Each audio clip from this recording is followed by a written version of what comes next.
Good.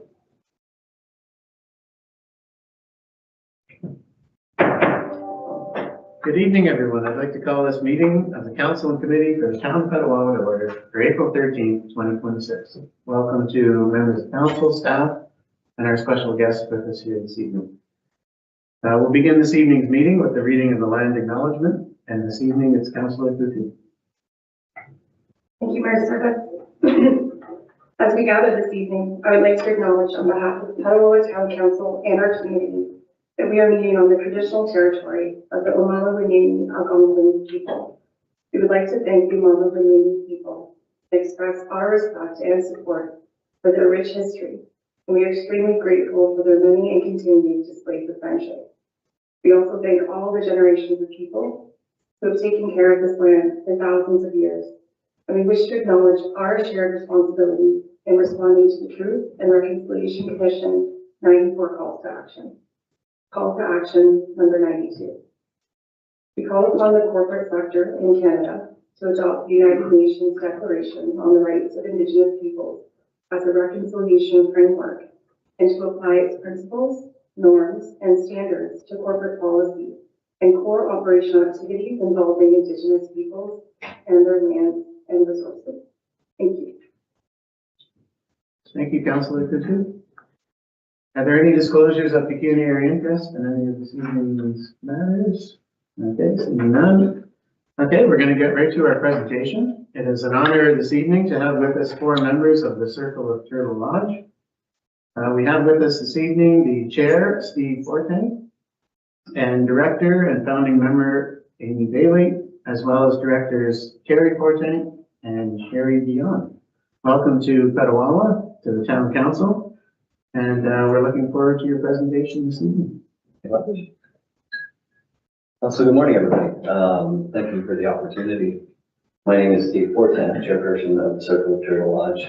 Today we respectfully present our vision for an Indigenous Knowledge Hub, a sustainable community-led center that brings Indigenous knowledge with academic insight and environmental best practices.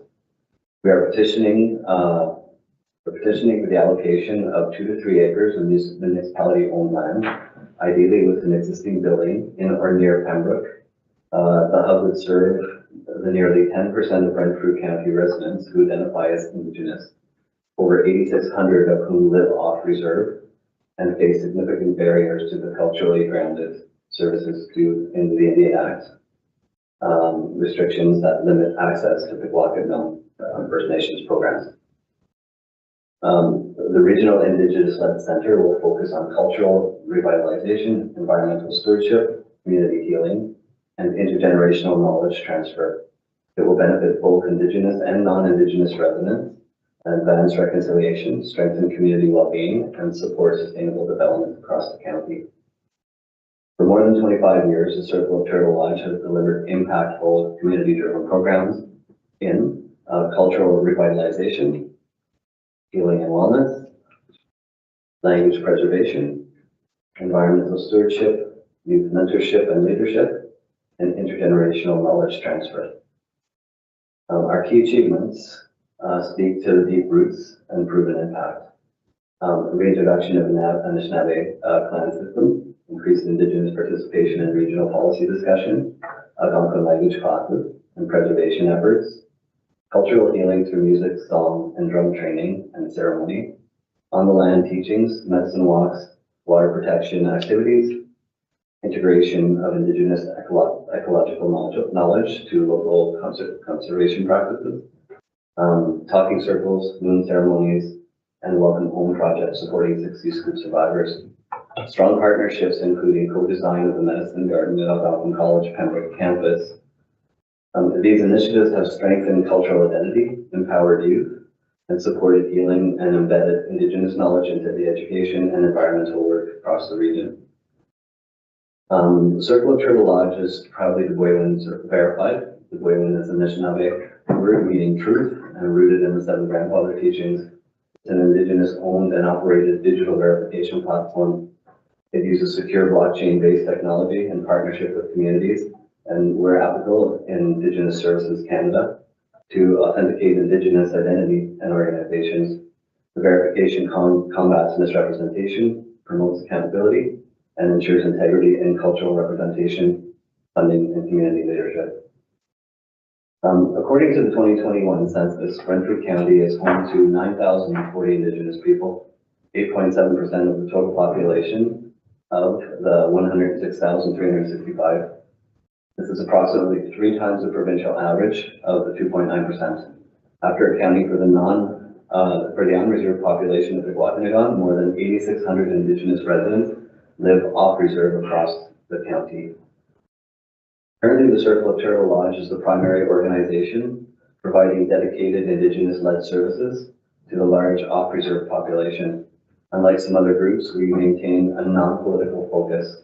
Our program benefits not only Indigenous residents, but enrich the lives of 100,000 plus people in Renfrew County through cultural education, healing, and environmental stewardship. Our current challenges, the demand for culturally grounded programs continues to grow. However, limited funding, staff capacity, and lack of a dedicated permanent space severely restricts our ability to meet our community needs. The Indigenous Knowledge Center vision. In 2022, we launched an Indigenous Hub as a non-for-profit initiative to create safe, culturally grounded spaces for cultural reclamation and education, traditional ceremonies, holistic wellness programs, reconciliation, education for Indigenous and non-Indigenous communities. We successfully operated the Indigenous Hub in Pembroke and are currently based in Renfrew, the Indigenous Cultural Center, the MyFM Recreational Complex. The proposed Indigenous Knowledge Center will feature indoor gathering and teaching spaces, outdoor land-based learning areas, sustainable design, and virtual programming capacity, serving the entire region, and building a stronger relationship between Indigenous and non-Indigenous communities. Alignment with reconciliation efforts. Renfrew County has shown real leadership in reconciliation. The creation of the Nojanic Garden, a place to heal, at the county administration building, developed in consultation with the Circle of Turtle Lodge. Collaborative events studying the Truth Reconciliation Commission, 94 calls to action and UNDRIP. Endorsement of the Reconciliation Commitment Statement by the Renfrew County Administrators Group. Our Indigenous Knowledge Center would move these important but largely symbolic actions into sustained community-driven impact. It would provide a permanent Indigenous-led space for healing, language, revitalization, land-based stewardship, youth mentorship, and cross-cultural training for municipal staff. Positioning Renfrew County as a provincial leader in meaningful reconciliation and inclusive development. This approach mirrors successful models such as the City of Toronto's Indigenous Funding Framework, which provides $1.95 million annually to Indigenous-led organizations. A preferred location and long-term value of the center would deliver maximum benefit if located in the Laurentian Valley, Whitewater, or Pembroke area. Placed within the proximity to the Ottawa River, our Kitchissippi waterway, a historic waterway that has been central to Indigenous life for millennia, for ceremony, trade, transportation, harvesting, and sustenance. Such a location would honor ancestral connections and enable authentic land and water-based teachings, support environmental stewardship and traditional ecological knowledge, improve accessibility for participants across the region, align with sustainable design and long-term cultural continuity. Long-term value includes sustainable partnerships with educational institutions, revenue from workshops, symposiums, such as the one planned this June at the college, facility rentals, and increased cultural tourism. Existing partnerships, we already collaborate with many strong regional partners, including Algonquin College, Waterfront Campus, in indigenization efforts, elder support, and cultural events. Our Highlands Tourism and Indigenous Tour Ontario, Ottawa Valley Arts Association, Monastery Provincial Park, Wakaheya Lodge at Family and Children's Services, public libraries in Pembroke, Renfrew, Arnprior. These relationships demonstrate a capacity for collaboration and our readiness to deliver regional impact. So colonization began in this territory, and governments invested heavily in the attempts to erase our cultures. Today is fitting that taxpayers, through their elected representatives, have a voice in how education and community tax dollars support our cultural revitalization and healing. We respectfully ask Council to provide formal support for the Indigenous Knowledge Center by issuing a letter of support that can be forwarded to the Ontario government at Queen's Park, advocating with the Ministries of Indigenous Affairs and Municipal Affairs and Housing. Allocating land for the Indigenous Knowledge Center is a meaningful strategic investment in reconciliation, community well-being, and environmental stewardship. It will create lasting benefits for the Indigenous and non-Indigenous residents alike and establish Renfrew County as a forward-thinking leader in inclusive development. Thank you. We welcome any questions that you would like to ask our group. Okay, well, thank you very much for that presentation. And just let me thank you and everybody that was involved in the creation of the Circle of Turtle Lodge, and all that you do to promote the culture and the history and the language, especially in an area where there's such a strong Indigenous representation. So I think it's so important, especially for all of those, as you said, who don't have access to the Rocket and all of the programs that happen there. So it's great that you're offering that to those who can't access it. I just have one question before I open it up to the rest of council. Where do you presently get your funding for all of your programming and educational functions that you do at the Circle of Turtle Lodge? Mostly from donations. You may be under the impression that there is government funding to be had for cultural activities, but actually there isn't.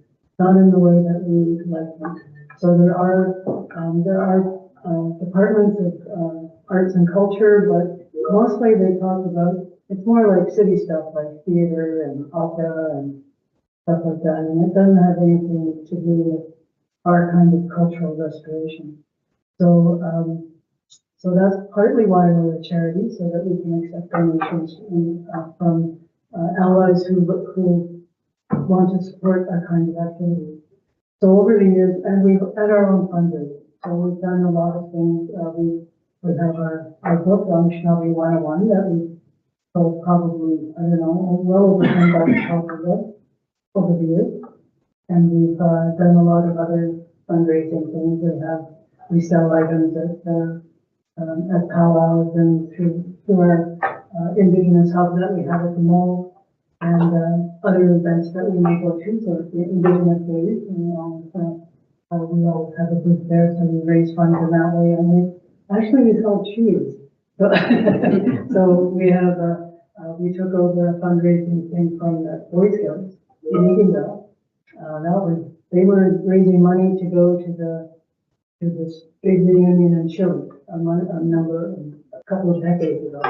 And so we took it on after that, and it doesn't make a lot of money, but we're cheap, and we have money in the bank because of it. But we try to do what we can to look after ourselves. So we don't have a lot of overhead. I'm a very frugal people of the books, so we try to get as much things for free as we can. So I have,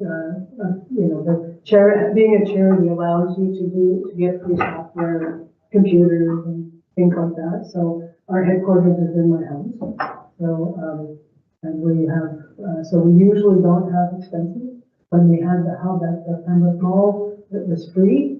So we were able to try it and see how it went.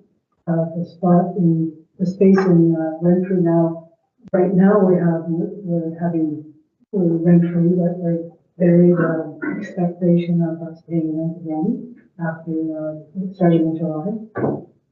And that's not something that we can really do just with donation, although we have been very lucky with what we've got. So we have an account with Canada Helps, that's an online donation service, and another one with Zephy. And Zephy doesn't charge you anything to get donations. They give you the whole amount, so that's really nice. And so we do those kinds of things, and we try to reapply whenever we can find a call for proposals from a government body for a program that will suit our needs. But we're always trying to make what we want to do fit what they want you to do, and it's not always easy. And I've been doing this for a very, very long time, so I know the different changes in in the focus of the program and everything, so. So it's been very difficult, but we are doing cultural education, and it's education dollars that we really need, and, well, it's education that got us into this mess, and so it's education that we need to get us out of it. So we're trying to find a way for the government programming to help us with that. It's not easy at all. And just for anybody listening, where would you be able to buy the Nationality 101 book? Oh, we have a website, so it's thecircleofturtlelodge.ca, and we have there's a CTL shop, and you can order there, and I get the mail order, and I package it up, send it off. But we do have them available, well, I guess that's the main thing. Okay, thanks. I'll open it up to members of council for questions. Councillor Kutu. Thank you, Mayor Service. Thank you, Rush, for coming today. I just wanted to say thank you for bringing up the example of Toronto. I was looking at some of the other projects they've undertaken, including the transfer of a site on Denison Avenue to an Indigenous-owned housing corporation for housing and cultural space. And this is along the line of putting reconciliation into action. And to your point, certainly about, how would you want me to?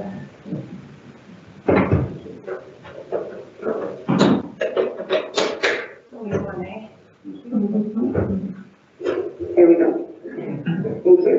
To your point about cultural revitalization, I think from what I understand is that we're in a very a good opportunity, but also an important moment for that cultural transmission between generations. So I think that it's important to start to really take those actions, not just to say the words as we do, but to take the steps to create the literal space and place for this type of very important work to take place. So thank you for undertaking this work. Thank you for inviting us to be a part of it. For my part, what I'm interested in is usually what we do in these cases is we ask staff to take the request and consider it and come back with what opportunities we might have to meet that request. What would that look like? What are examples out there that we can put to use in our context? So that would be what I would support tonight, certainly in taking that next step to consider this request in more robust detail with all of the context. But again, thank you for coming tonight and involving us in this work. Other questions or comments from members of the council? Okay, well, thank you again for coming, and So just so you know, go ahead. just so you know, we're all volunteers in this organization, so we volunteer our time. So not only do we work, we spend a lot of our time in this organization because we truly believe in what it can be. So when when we do get funding, the money is spent. It doesn't come to us. It gets spent on programs, on the organization. I guess I do have one other question, because I know you mentioned seeking funding for a structure, for a building. Are there programs that you're aware of, or how hopeful are you that if this was something you set out to do, that there would be funding and or there's a grant program available for that type of construction? So right now I'm talking to big banks. We know how much money they make every year. So there's funding through the banks. So I've done one part with them. Now I'm doing a second part. Because they want all the information. So we're crossing our fingers there, but through the donations that we get and our membership, because our indigenous people don't pay a membership; they're free. But our allies pay a membership, and there's a lot of people out there who are willing to do that. So we've got money there, grants, and anything we can find that we put in for. So money comes. It's not quickly, but it's we dig deep enough sometimes we find it. There are also a number of other programs that are available. So Trillium, for example, has capital projects funding, and also there's parts of Indigenous services that have capital projects that are possible. Yeah, so there are many options, so we have to first we need a spot. So then we go from there, right? But we can start with just a spot and start programming because we're used to, time. You know, And, you know, it's already been done in Toronto, like we established, the Thunder Woman Healing Lodge. It's a shelter for, women who are just had been incarcerated and now they're out and it's like halfway. But I mean, she, Patty Pettigrew is a relative of ours, on the Arab side. But, you know, they said that, they managed to get the mayor of Toronto or Scarborough, I'm not sure where, but it basically amounts to taxation without representation. Like we're paying taxes for Catholic schools and we're paying taxes for public schools. It's like, I don't have any kids. And, you know, it'd be nice and that's how they did it. They did it that way, so that education tax dollars to go towards Indigenous education. We thought that might be the loophole that we need right now. And again, it falls under the taxation without representation. And we are losing our elders, like our elders are getting old. And right now we have our elders to be able to teach our youth. And it's our youth that's going to carry it forward. So we need a hub to be able to have our elders come and teach all these ceremonies and all these practices that are hundreds of years old. You know, we need this to happen very soon before these elders are gone. And I think, as you say, that's even more important these days, especially the large amount of Indigenous youth that aren't associated with Petawawa and can't access those programs.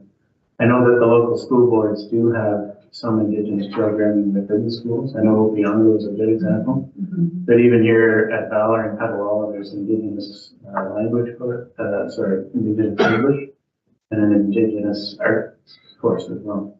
I'm not sure what the other high schools are. It's very limited though, you know, and it's kind of the basics.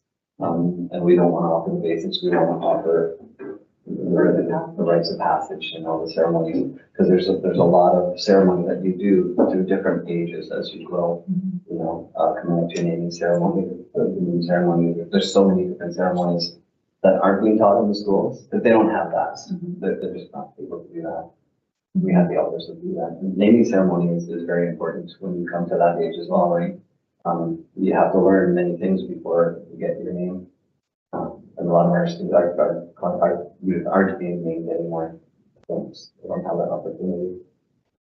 And I just wanted to add too that, the other thing about the teachings is what it does is it helps to keep them on path so they don't stray and get into substance abuse and, you know, pushing the boundary so far that they get into trouble. So these teachings actually help keep them grounded and centered and stay true to the path. Gives them a purpose. Yeah. And people without purpose, where do they end up? In bad places. And we try to create purpose. It's interesting that you mentioned the path, and I know you have the eagle feather here, mhm, and I know you explained the path last week. mhm. You want to take a brief second and just explain the importance of the eagle feather and the path? Okay. So this is probably a good spot to see eagles. You see them a lot here? And then the auto over. Yeah, they do like to be over the water. And I see them at my place too, because I'm just across the road from Golden Lake. So, and when I was going home from that meeting the other day, I saw one on the way home. So they're everywhere. And for us, the eagle is the most sacred bird, I guess. And so the feather of the eagle is a most sacred item for us. And the reason being is that the eagle in our territory is the bird that can fly the highest. So it's willing to take our prayers to Creator for us and to make those messages go back and forth. And so part of what the eagle does every day when it's coming out, it comes out with the sunrise and it's checking everywhere to see if there's any Anishinaabe who are still following the guidelines that Creator had put out for us. So that are we still doing our tobacco ceremony in the morning? Are we still putting out tobacco? Are we still honoring the water every morning? And so as the eagle comes by and sees you in the morning, it's going to notice what you're doing And the reports were created that these guys are still going strong, they're doing things well. So with the eagle feather, the other part that I shared was that the quill of the feather is like our path here in this earth walk, we call it, in our lifetime here, that we're born with, in our teachings, we're born, we have a reason to be here before we're born. So we've made a contract with Creator, not a contract, but an agreement with Creator of what we're here to do. And that's laid out in this path that we're on. But there's many things that will happen in our lifetime, even being born and being sent to daycare and going to school. All those things can take you off the path, that original path that you agreed to. And so most of our lives we're going to be struggling to get back on that path, and first realizing that we're not on it anymore, and then coming back to the path. So when we come around into adolescence and we are ready for our rites of passage, that's really getting us back on track. So then we know that we remember what we're here for, and we're going to work towards it. So we keep going. That doesn't mean that there's still going to be other things that take us off our path all along the way. We just have to remember what the path is and to get back on it. So that's some of the eagle medicine. Well, thank you for sharing that with us. Okay, so any other questions or comments? So as Councillor Coutu said, when we have presentations and requests from delegations, we'll always send it to staff and, ask, is there some way we can accommodate this? What can we do? How can we support this? So that's what we'll do here today. We'll ask staff to come back to us with possibilities and what can we do. Because we here in Petawawa know there is a large Indigenous population in our town, and it's important that traditions and the culture and language and all of those ceremonies are passed down and carried on, not just everywhere in Renfrew County, but here in Petawawa as well. So thanks again for coming, and we will recommend to staff to come back to us with how we can possibly support this. Thank you very much. Thanks very much. Appreciate your time.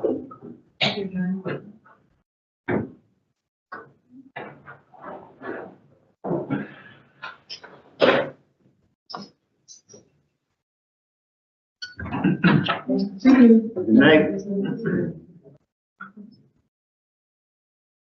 Okay. Let's carry on now with the Fire and Emergency Services Report. Monthly report for March. Acting Fire Chief Prue is here to present the very busy month of March. Thank you, Mr. Mayor. Good evening. So the activity report for March. For the acting fire chief's comments, I attended a meeting for the CMCs on the 2nd, 4th. The acting deputy went to the county fire chief's meeting. On the 6th, we both attended the employee awards. On March 16th, I attended the environmental climate meeting. And again, on the 16th, we received information on their successful with the community emergency preparedness grant application. So we'll be receiving $29,200. We received a formal grant approval, and I want to thank Acting Deputy Chief Knott and our Administrator Taylor New, who worked hard on the grant writing and submitting it. On the 17th, the Acting Deputy attended the Senior Management meeting, and then we had a fire department Senior Management meeting on the 31st. For incidents, we had a total of 20 incidents. We had a structure fire on the 26th. We had 7 more vehicle accidents, one train of power line, a hydro pole that was damaged, and 7 false alarms. For training, we had the personnel, total 28 personnel, 107 hours on the annual ice water rescue scenario. And the crews worked on deploying our high-rise kit or standpipe kit for standpipe operations, and we did some training at the Holiday Inn Marriott. We had specialized training with the mental health grant. The crews went through the curriculums and debrief training, which was provided by Warrior Health. And for maintenance, we had 3 bumpers that had their annual inspection, a couple minor repairs at Station 1 and 2, and the one repair on one of our self-contained breathing apparatuses. We purchased 2 batteries for radios, 2 portable radios. For fire inspections, for smoke alarm inspections, we had 16. For prevention, correction, sorry. This is fire prevention. We had 16 business inspections. We had 3 new, we had 3 home inspections, we had 3 follow-ups, 1 complaint, for a total of 26 for the month.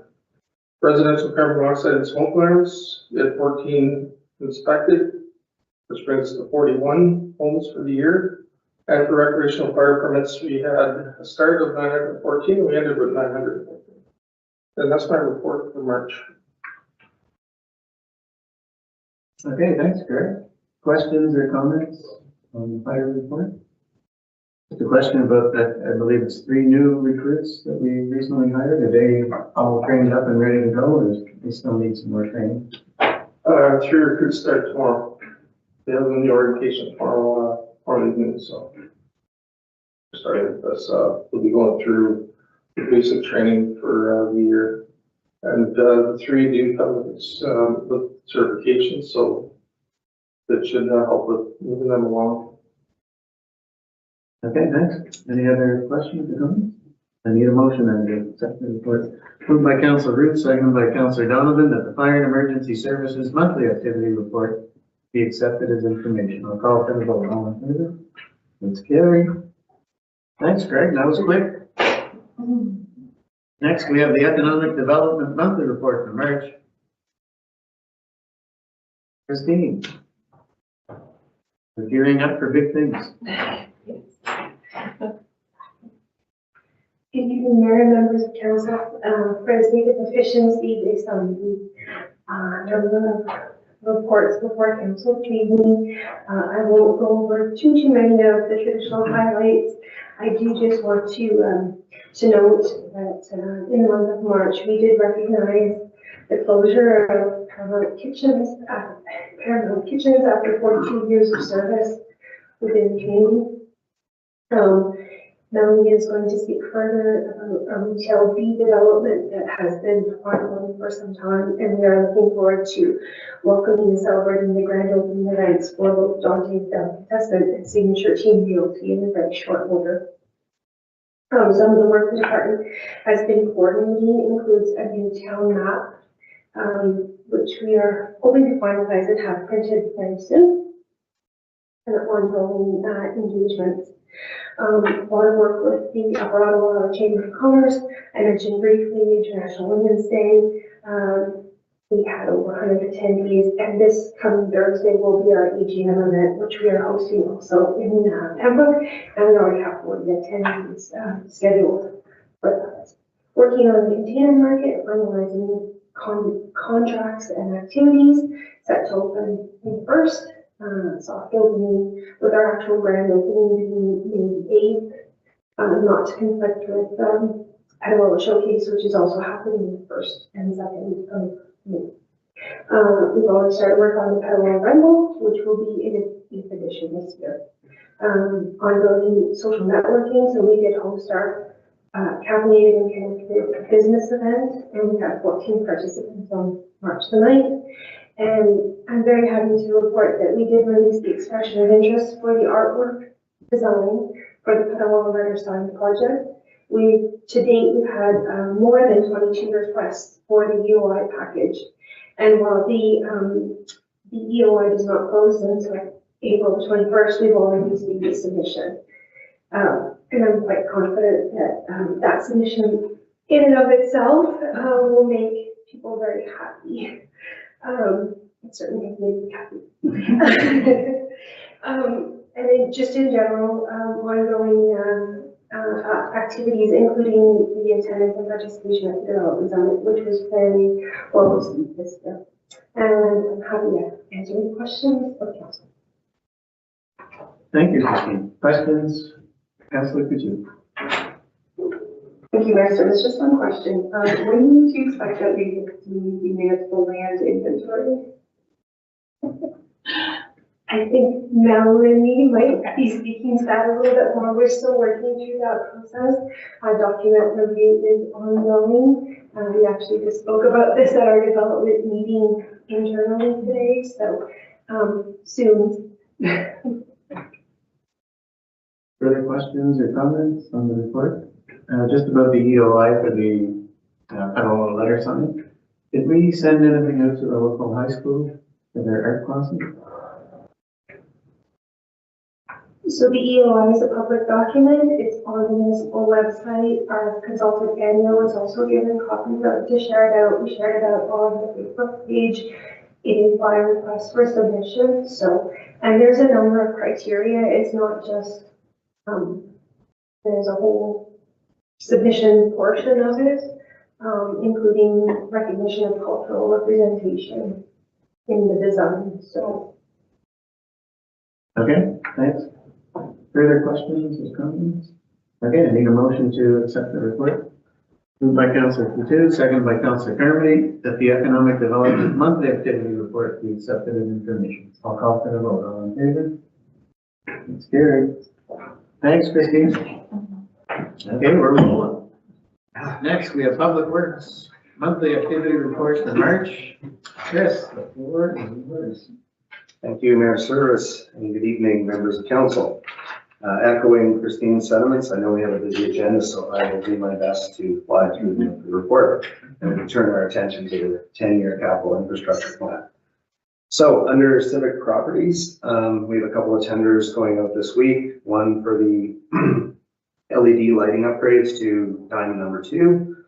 And as well, we have a tender going out, excuse me, for the pickleball playing court surface coating and lines.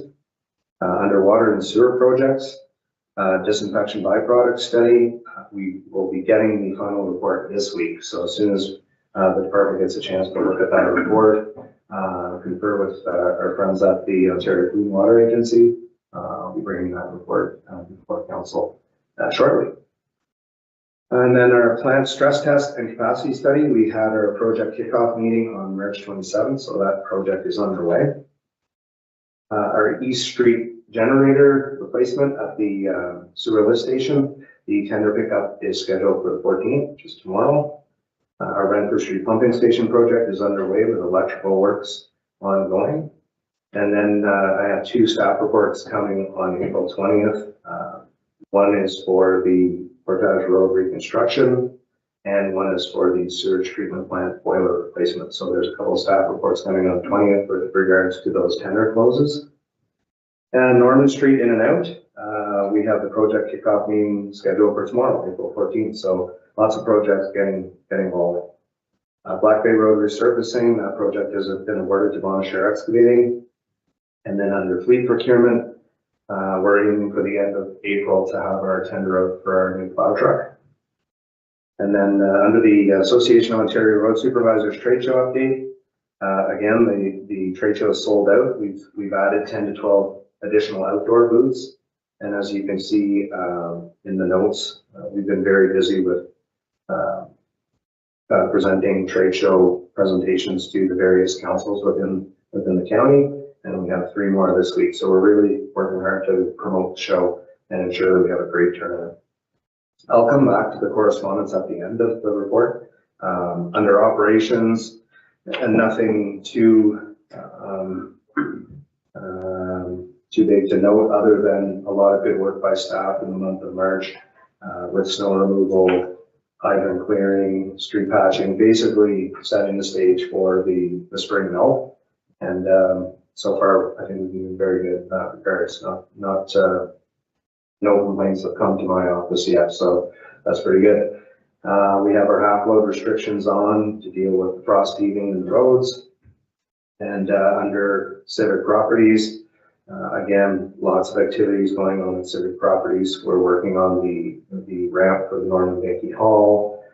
We've upgraded some lights at the library, surveillance cameras being installed, hazardous materials surveys being done at various municipal buildings, and other items. So just busy, and Ted Marcotte and his crew's been doing a great job.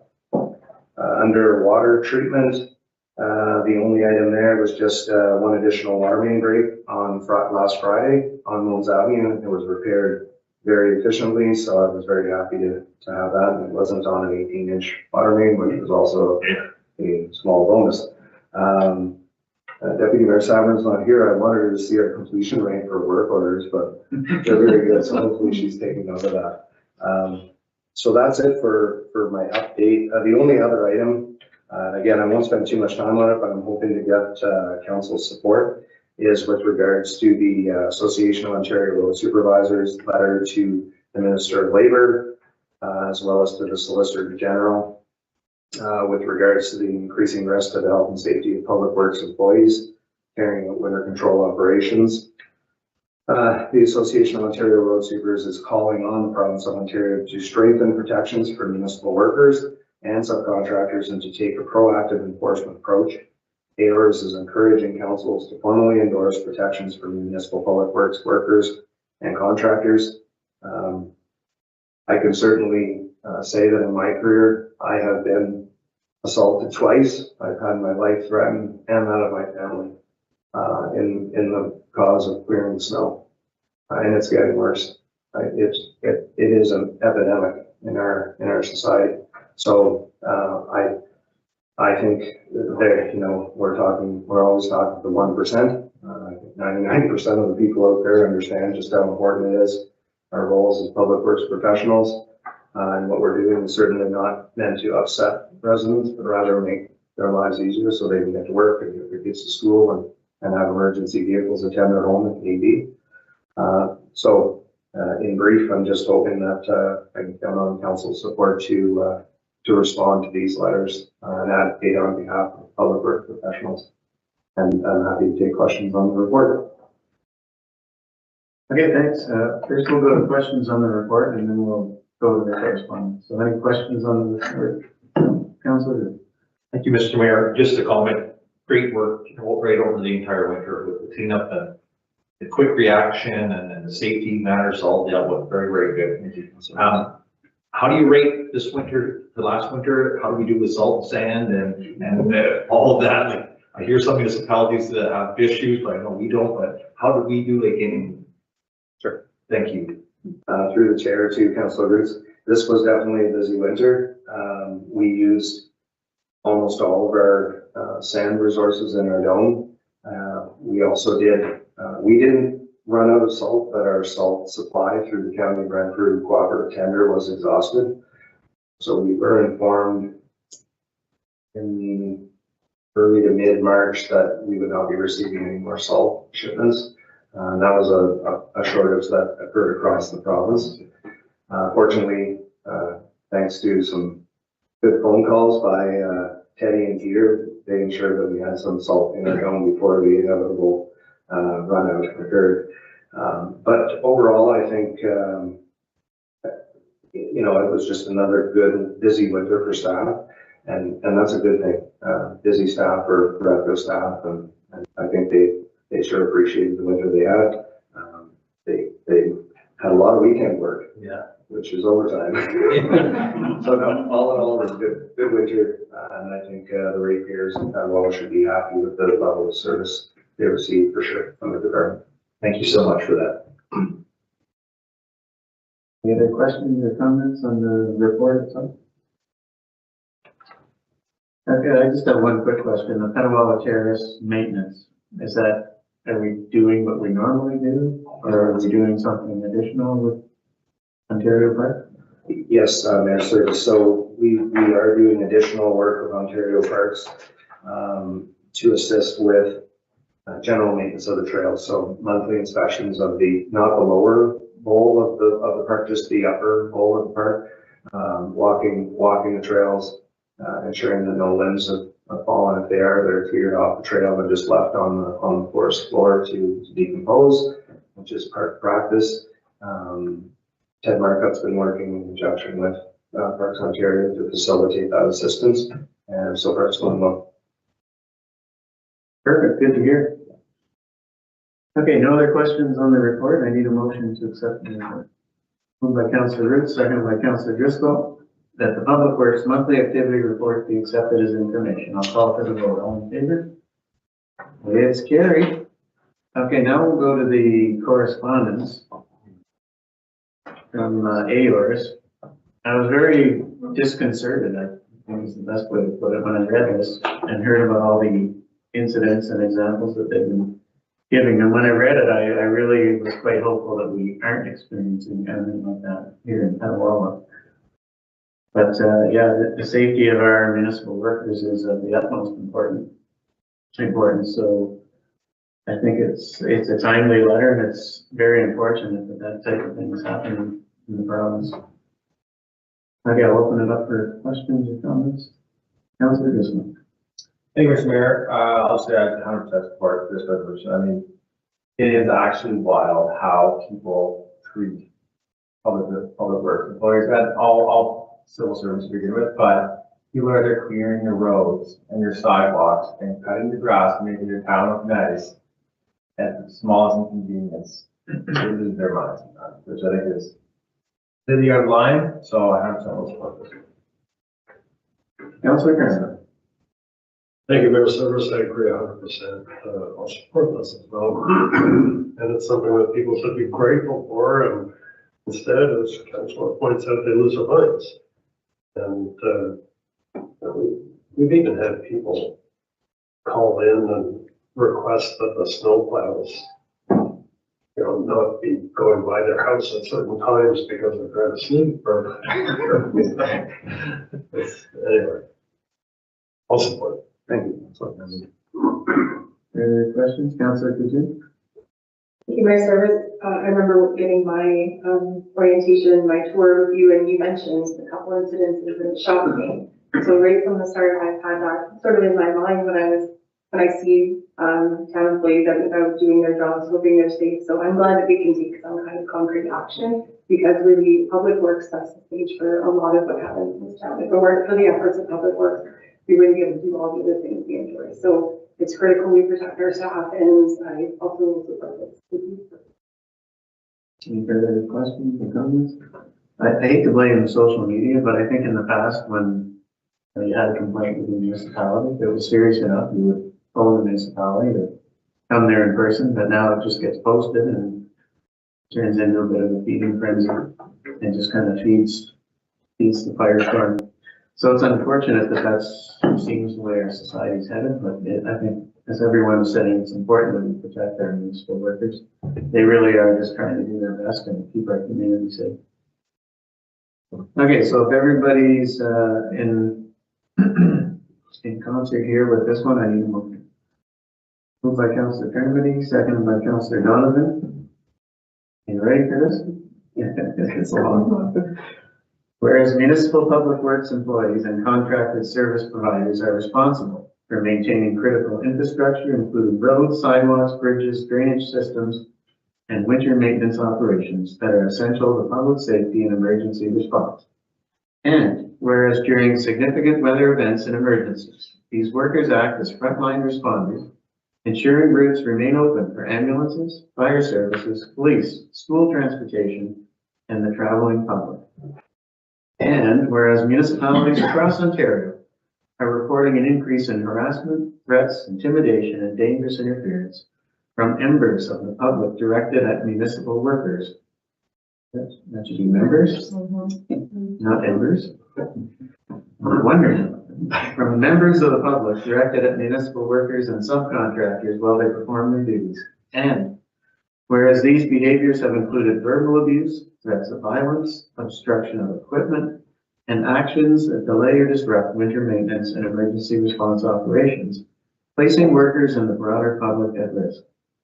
And whereas interference with municipal operations during storms and emergencies jeopardizes service levels, delays critical response times, and creates significant occupational health and safety risks. And whereas the Association of Ontario Road Supervisors, AORS, has formally called on the province of Ontario to strengthen legislative protections, enforcement support, and consequences for those who threaten or obstruct municipal public work staff and contractors. Now therefore be it resolved that the Council of the Corporation of the Town of Petawawa supports the calls to action advanced by the Association of Ontario Road Supervisors to improve protections for municipal public works workers and subcontractors. And be it further resolved that the province of Ontario be requested to introduce legislative and enforcement measures that recognize municipal public workers and contractors as essential service providers during declared significant weather events and emergencies, deter and penalize interference, threats, harassment, or obstruction of municipal operations, and provide clear direction and support to police services to proactively respond to these incidents. And be it further resolved that a letter conveying council support for these measures be sent to the Honorable David Piccini, Minister of Labor, Immigration, Training and Skills Development, the Honorable Rob Black, Minister of Municipal Affairs and Housing, the Honorable Doug Ford, Premier of Ontario, and that a copy of this resolution be forwarded to Billy Deneau, MPP, Renfrew, Nipissing, Pembroke, the Association of Ontario Road Supervisors, and neighboring municipalities for their consideration. I'll call for the vote. All in favor? It's carried. Thanks for bringing that one forward. Thank you very much. Okay, and now we'll delve into our PW 2026 10-year capital infrastructure plan for the years 2026 to 2035. You can introduce Steve? I will. Okay. Yeah, I'm gonna breeze through my report really quick because I don't want to steal anything from Steve's presentation. So essentially, I mentioned in my report a little bit of the background of how we've come to this day today with our new 10-year capital infrastructure plan. And then in the discussion, I highlighted a few important points that Steve will take and present soon, so I'll just go right past them. The one item I just wanted to say before Steve takes over is I'm very pleased with the 2006 and the 2013. Do you want to stop? Nope. Oh, okay. Okay, I'm very pleased with the 2003 and the 2013 plans. And essentially, they were living documents that staff and council worked on together to really put us in a great position. And that's what you're seeing tonight, I think, with the new 10-year capital infrastructure plan. We're following the plans. That's essentially the good news that I wanted to bring to council, and I think it's paying dividends. So without further ado, I'd like to introduce Stephen Webster from JP2G Engineering Consultants. Steve has been working on town projects for 24-ish years, 25 years. No, the date of and I've had a pleasure working with Steve for the past 6 years. And I will let him take over the presentation for our new 10-year capital infrastructure plan. Well, thank you. Yes, first of all, I'd like to thank the mayor and members of the council for allowing me to present the 10-year capital plan. As we can move into a couple of times, it's looking at the years 2026 to 2035. So next slide. Oh, you got that one? I'll move the slide. You'll move the slide then, okay. Okay, so as far as the topics, we're gonna go through 6 of them, with kind of an overview: the sanitary sewer system, storm sewer system, roads, drinking water system, and then the comprehensive plan. Okay, so as far as an overview, really the study background, so as Chris had alluded to, the town has routinely done reviews of their core infrastructure in what we refer to that as the road, sanitary, water, and storm systems. Previous reports were completed in 2003 and 2013, which our firm was involved with, and I personally led the completion of the 2013 report. In one respect, it's kind of nice to do a report and then 10 years being to come back and talk about the good things that have been completed since then. So as far as the current report, it is an update to the 2013, focusing on works that have been completed in intervening years. identify and assess any new maintenance issues, assess the impact of residential and commercial growth, what it will have on the system, and develop ultimately a 10-year capital plan for upgrades to the various infrastructure components. As far as the study process goes, the first thing we did is we updated the town's GIS, or worked with the town's GIS to document the extent of the 4 infrastructure systems. We took supplemental information, such as the town's official plan, zoning bylaws, and previous infrastructure studies. Basically reviewed that and found the applicable portions of those that affect the capital works for the town. We did undertake several workshops with both town and Aqua staff to determine the needs and deficiencies within the system. Using this background information, we completed the evaluation of each of the systems, both in terms of the existing conditions, as well as taking into account anticipated growth to identify the required upgrades. And the final step then was to recommend the improvements be implemented over the next 10-year period. Oh, question. Yeah, no problem. So, go back one. Okay, there we go.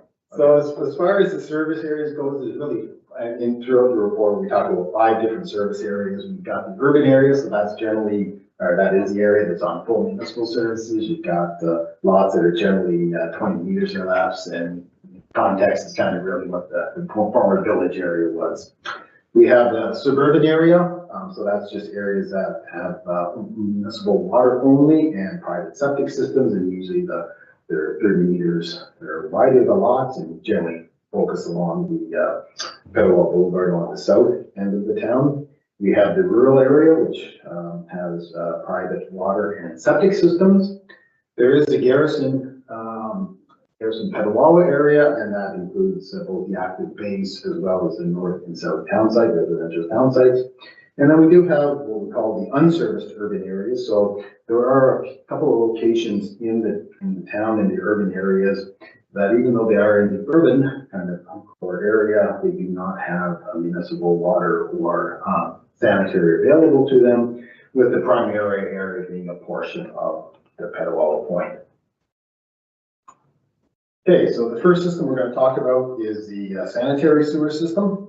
So it really comprises of 2 main components, being the water pollution control plant and then the sanitary collection system.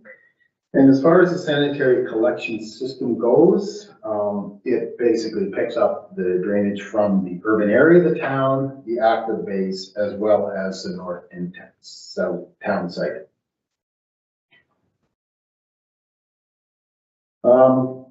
So as far as the water, the first component being the water pollution control plant, talk a little bit about the performance of it and how it's functioning. So in our report, we did have table 2.1, which is noted on the screen there, which it reports the average daily flows versus the rated capacity for the period of 2020 to 2024.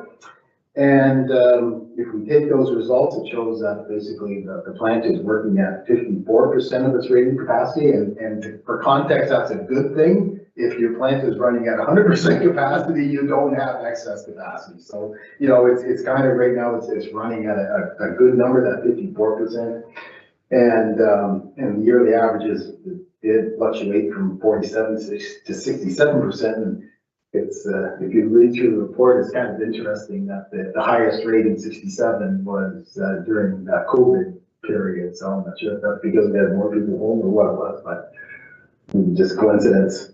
So needless to say, right now, based on these numbers, the plant is working well within its capacity allowance.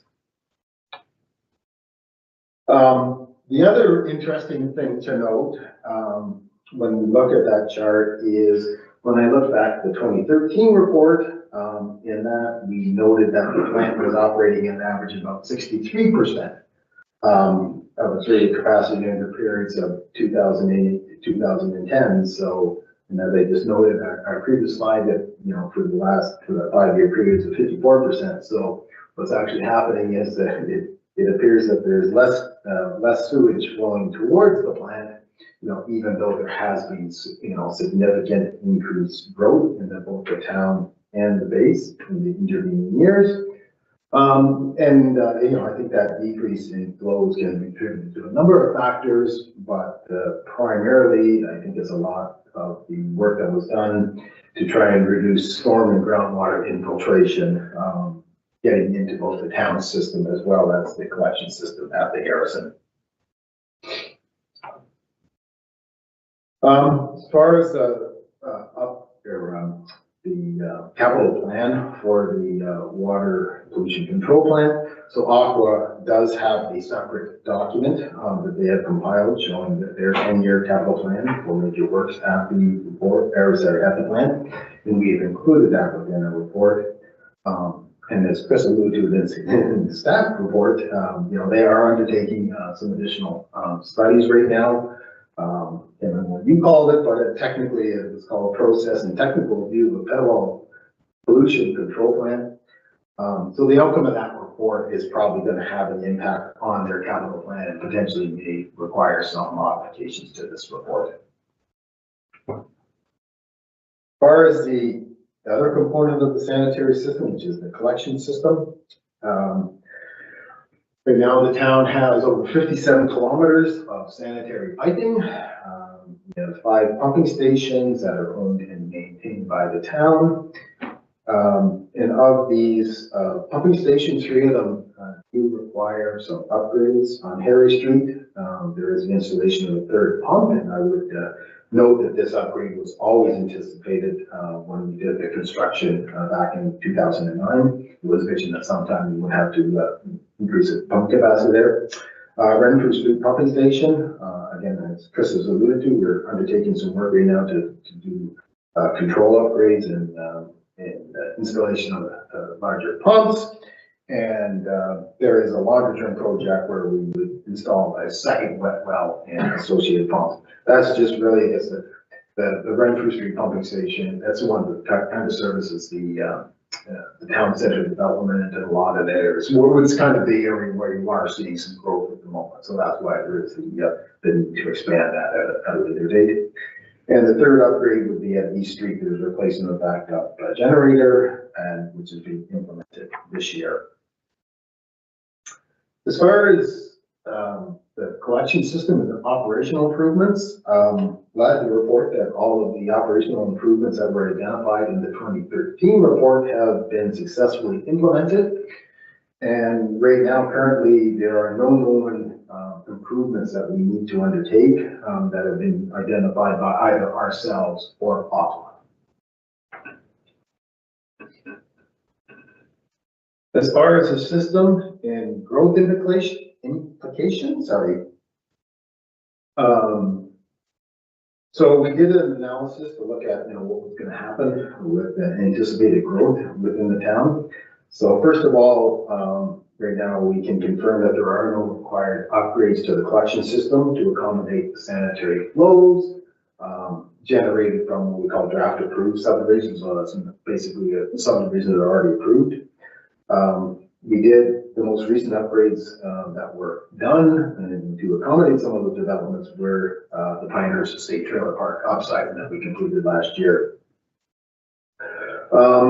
Then the second is we look at the sanitary collection as an ability to accommodate flows from all the lands designated for development within the town's official plan.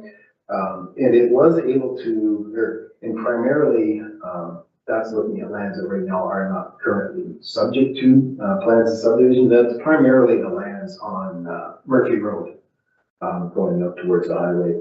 And within that, there are lands on the directions great here. On the north side, we can accommodate those. There are some lands on the south side of Murphy Road, which right now, when we run it through the model, there would be some capacity issues down on the portion of Victoria Street and Violet Street. So right now, that's the only area within the planned development areas that we cannot easily accommodate. However, just within the last few weeks, we've started to undertake some meetings with town and D&D staff, and we're looking at the ability to potentially divert some of the town flows, divert some of the down flows to run through the south town site. And if we can do that, that would really eliminate those growth-related items I just talked about on Violet and Victoria Street. So this is a potential good news story that we're going to continue to work on. And the other thing, just wanted to note is, obviously everybody's heard of a lot of spending money, or base spending money and looking at growth. The good thing is we over the last 10 years, we did a lot of work on the Victoria Street sanitary sewer. And really all those improvements that have been done will allow the town's collection system to accept any accommodated growth that does occur at the base. So yeah, good news story from that perspective. So as far as the sanitary sewer, we had 4 recommendations coming out of it. That Aqua has prepared a 10-year capital plan for upgrading the plant. You know, those would be followed for the works there. There are upgrades required for 3 of the pumping station, and then CCTV inspections should be completed on sanitary sewers associated with any road construction projects in order to identify any repairs or relining works undertaken, and we have been implementing that as we've gone along, so that's not a new recommendation. That's just continuing what we've always done. And the 4th recommendation was that E&D and town staff should continue to explore the options of diverting some of the town sanitary flows through the town site, again, to help out in some of the one potential congestion area that we have. Pete? Yep. Maybe I'll stop you there. Sure. We'll open the sanitary sewer system Yep. question, just Yeah, so we don't get to the end and. Yeah, no, I should have said that right from the beginning. I have no problem, I'm going through questions as we go through this.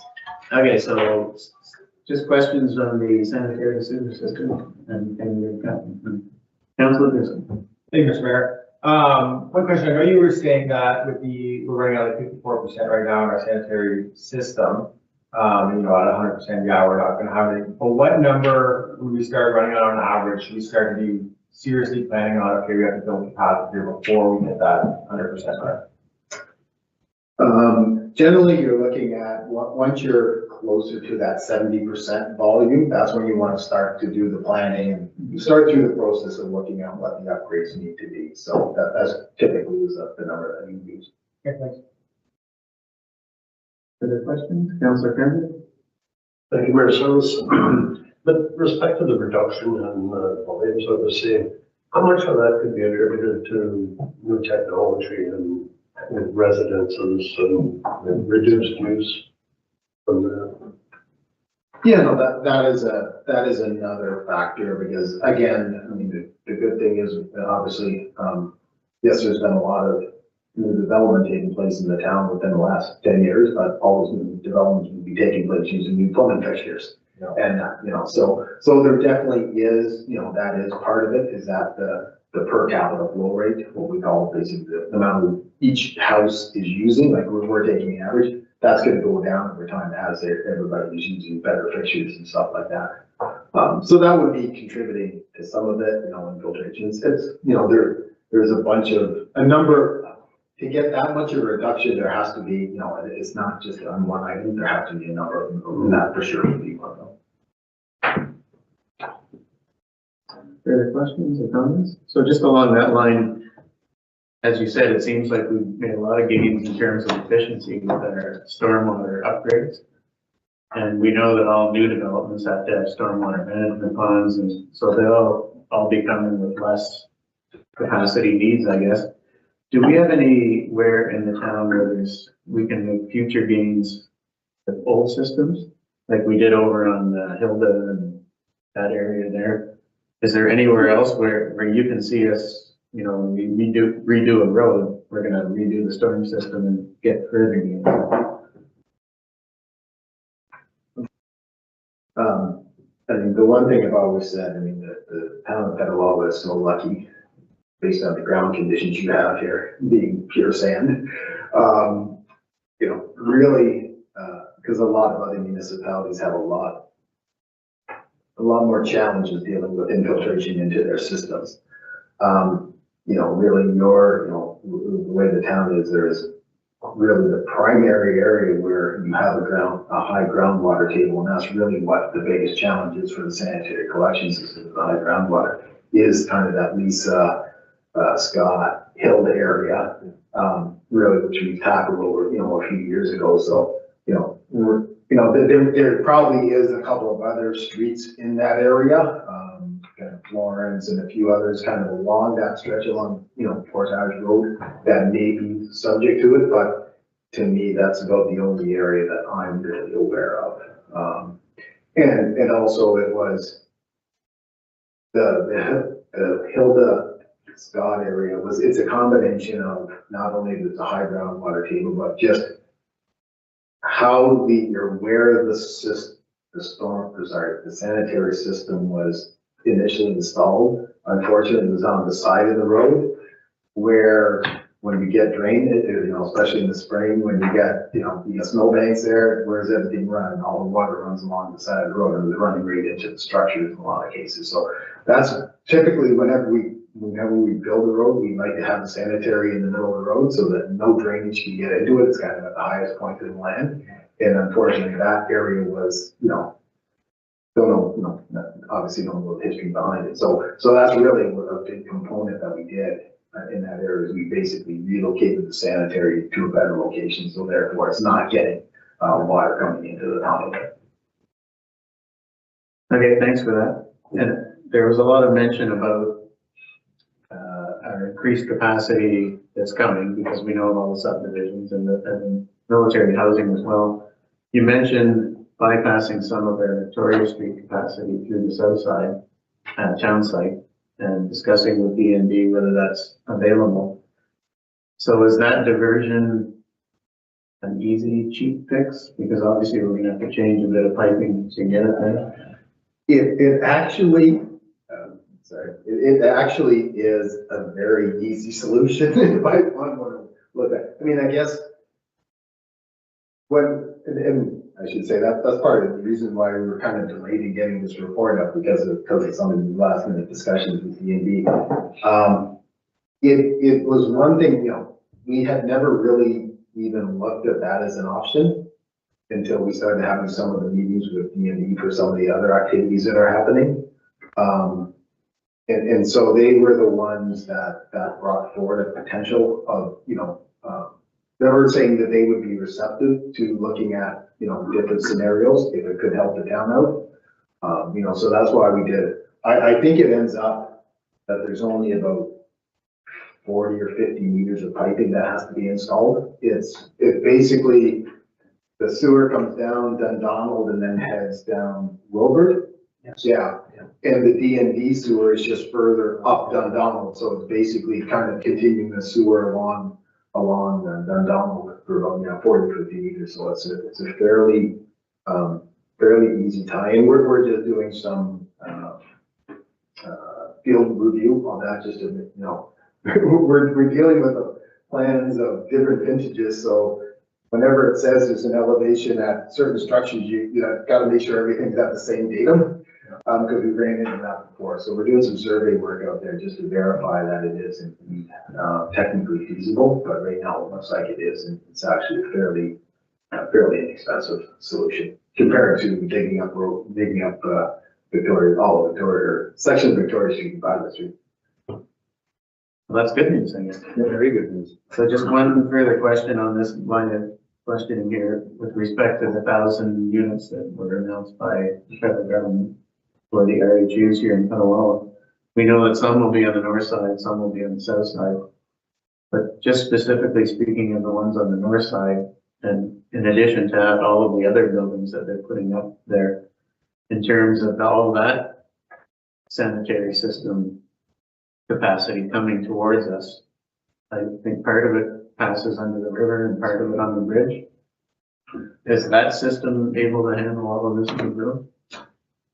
Yeah, so all of the drainage from, if you want to call it the base proper and the north town site It enters the town's collection system in one location down on, I can't remember what the street that is.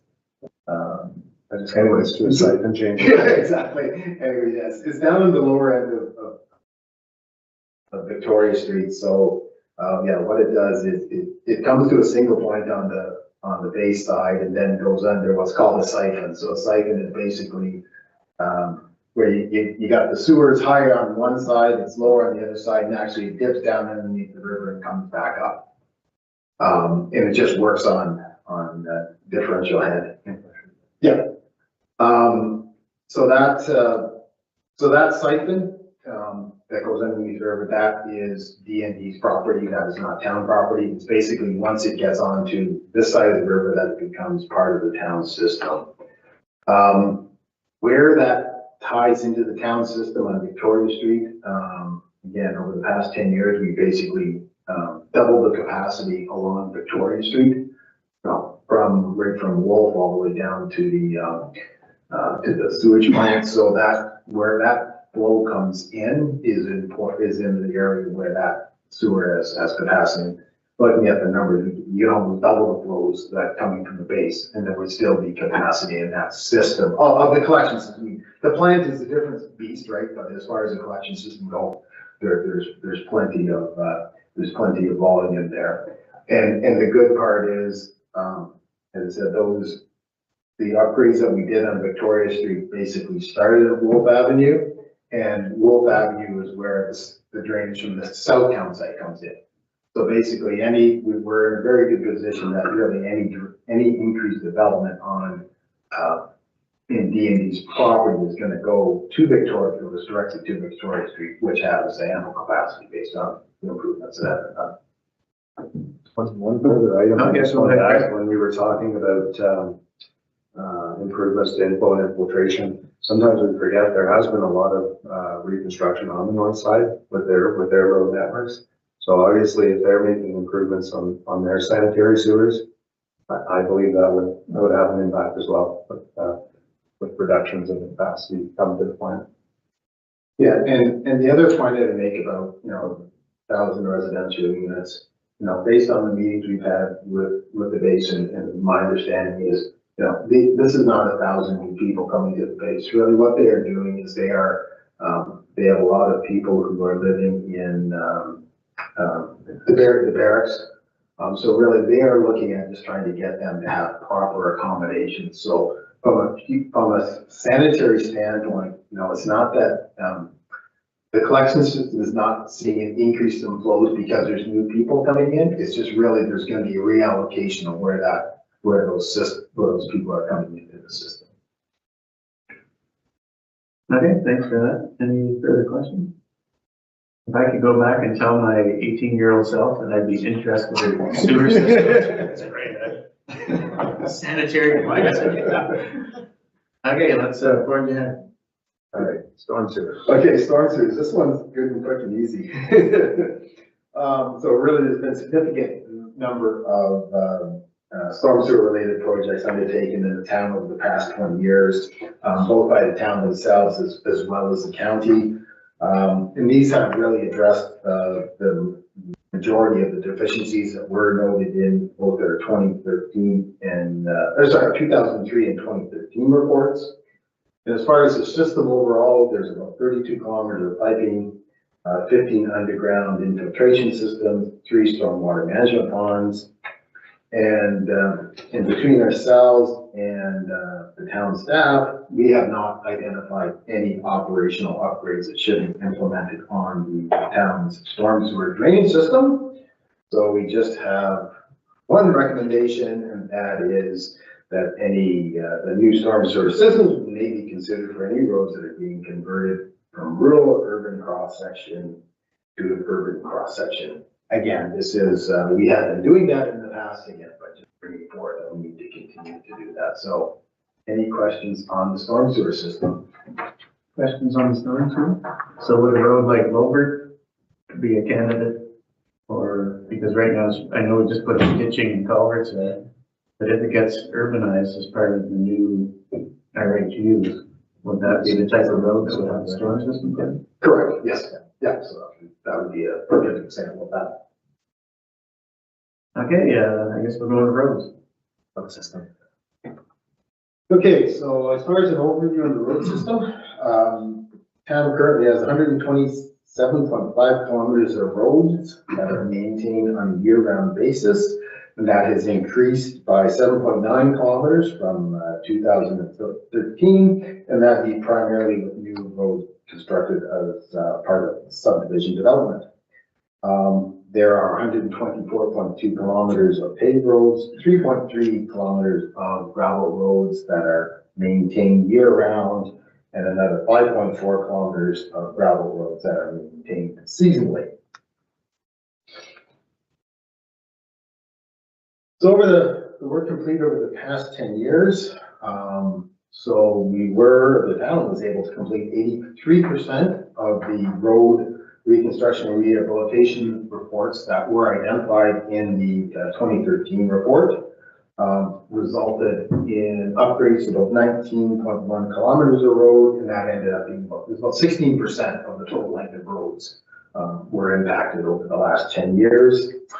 And this primarily focused on upgrades to collector roads, both in the urban and rural areas. So for instance, like Civic Center Road, Portage, Airport, Black Bay, and those were the higher level roads that were the primary focus of that last plan. Okay, as far as the condition rating. So staff at our office worked with town staff to prepare the mapping showing the condition ratings at the end of 2024 for each individual road segment within the town. This was completed based on a combination of previous studies that had been done by the town, as well as our collective knowledge of the condition of each of the roads. So each road segment was separated into one of 5 categories, being very good, good, fair, poor, or very poor. And this is kind of as compared to, if anybody looked at the older reports, we did a numerical number, but in this way we figured it's easier to, because what's an 8 versus a 7, right? So that's why we changed it to very good and good. And yeah, now on this slide, we kind of have the 2 versions shown there, 2024 and 2013. So some of the stats are for 2024, just over half, or 52.9%, of the roads were noted to be in very good or good condition, which is up from 2013, where there was 46% who were in that same category. And also in 2024, 14.6% of the roads are considered to be in poor to very poor condition, whereas in 2013, that number was slightly higher at 25.9%.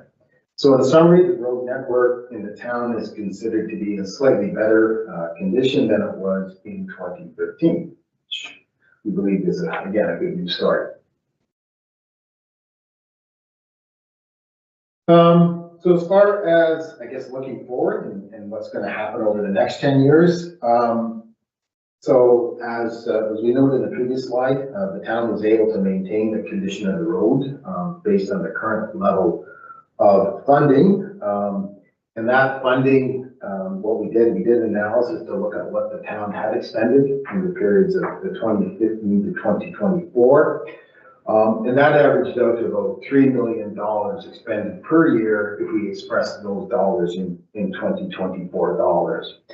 So based on this, we are proposing that, that as the town was able to maintain their road network based on that expenditure, the idea was to look at, continuing with that level of expenditure over the next 10-year period.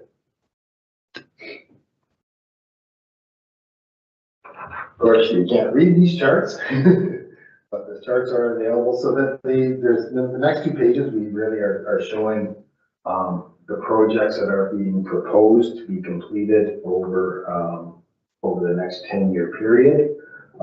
This chart does start in 2025, so it does kind of show the works that were completed last year, and then going from 2026 to 2035. We'll go to the next page, and then, yeah, so then this, on the second page, deals with the projects from 31 to 35. And again, I know it's not the easiest to read, but on the bottom, we do tally up the expenditures for each of the years, with the lowest being 1.12 million, which was spent last year, up to 3.38 million projected for 2029. And this notes an average expenditure of about $2.94 million per year. And again, these costs are based on 2024 dollars. This 10-year plan, as I alluded, the last plan really looked at the collective road system. This 10-year plan is really, we were looking at working on a significant number of local streets within the various subdivisions, both in the urban and suburban area of the town, you know, as compared to, said, the roads, the collector roads that were done in 2013.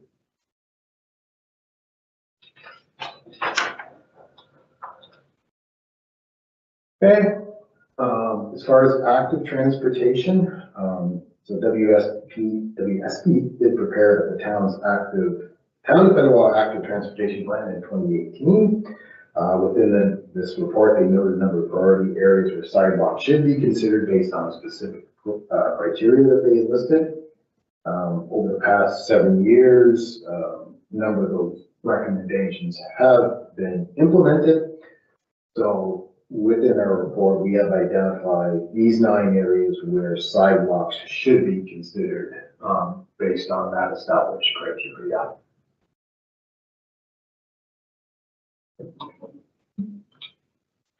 So in summary, for the roads, there was 4 recommendations. That the recommendations of the 10-year capital plan road be reviewed and adopted by council, and the program be carried forward as basis for planning for road improvements for the town. Number 2, that wherever feasible, provisions be incorporated in the design of a roadway to facilitate active transportation features such as concrete sidewalk, multi-use pathways, bike lanes, and trails.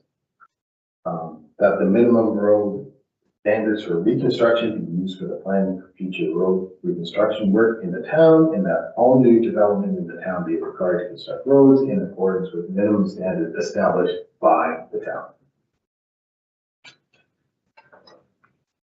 Okay, next, questions on the roads and road systems? Everybody good?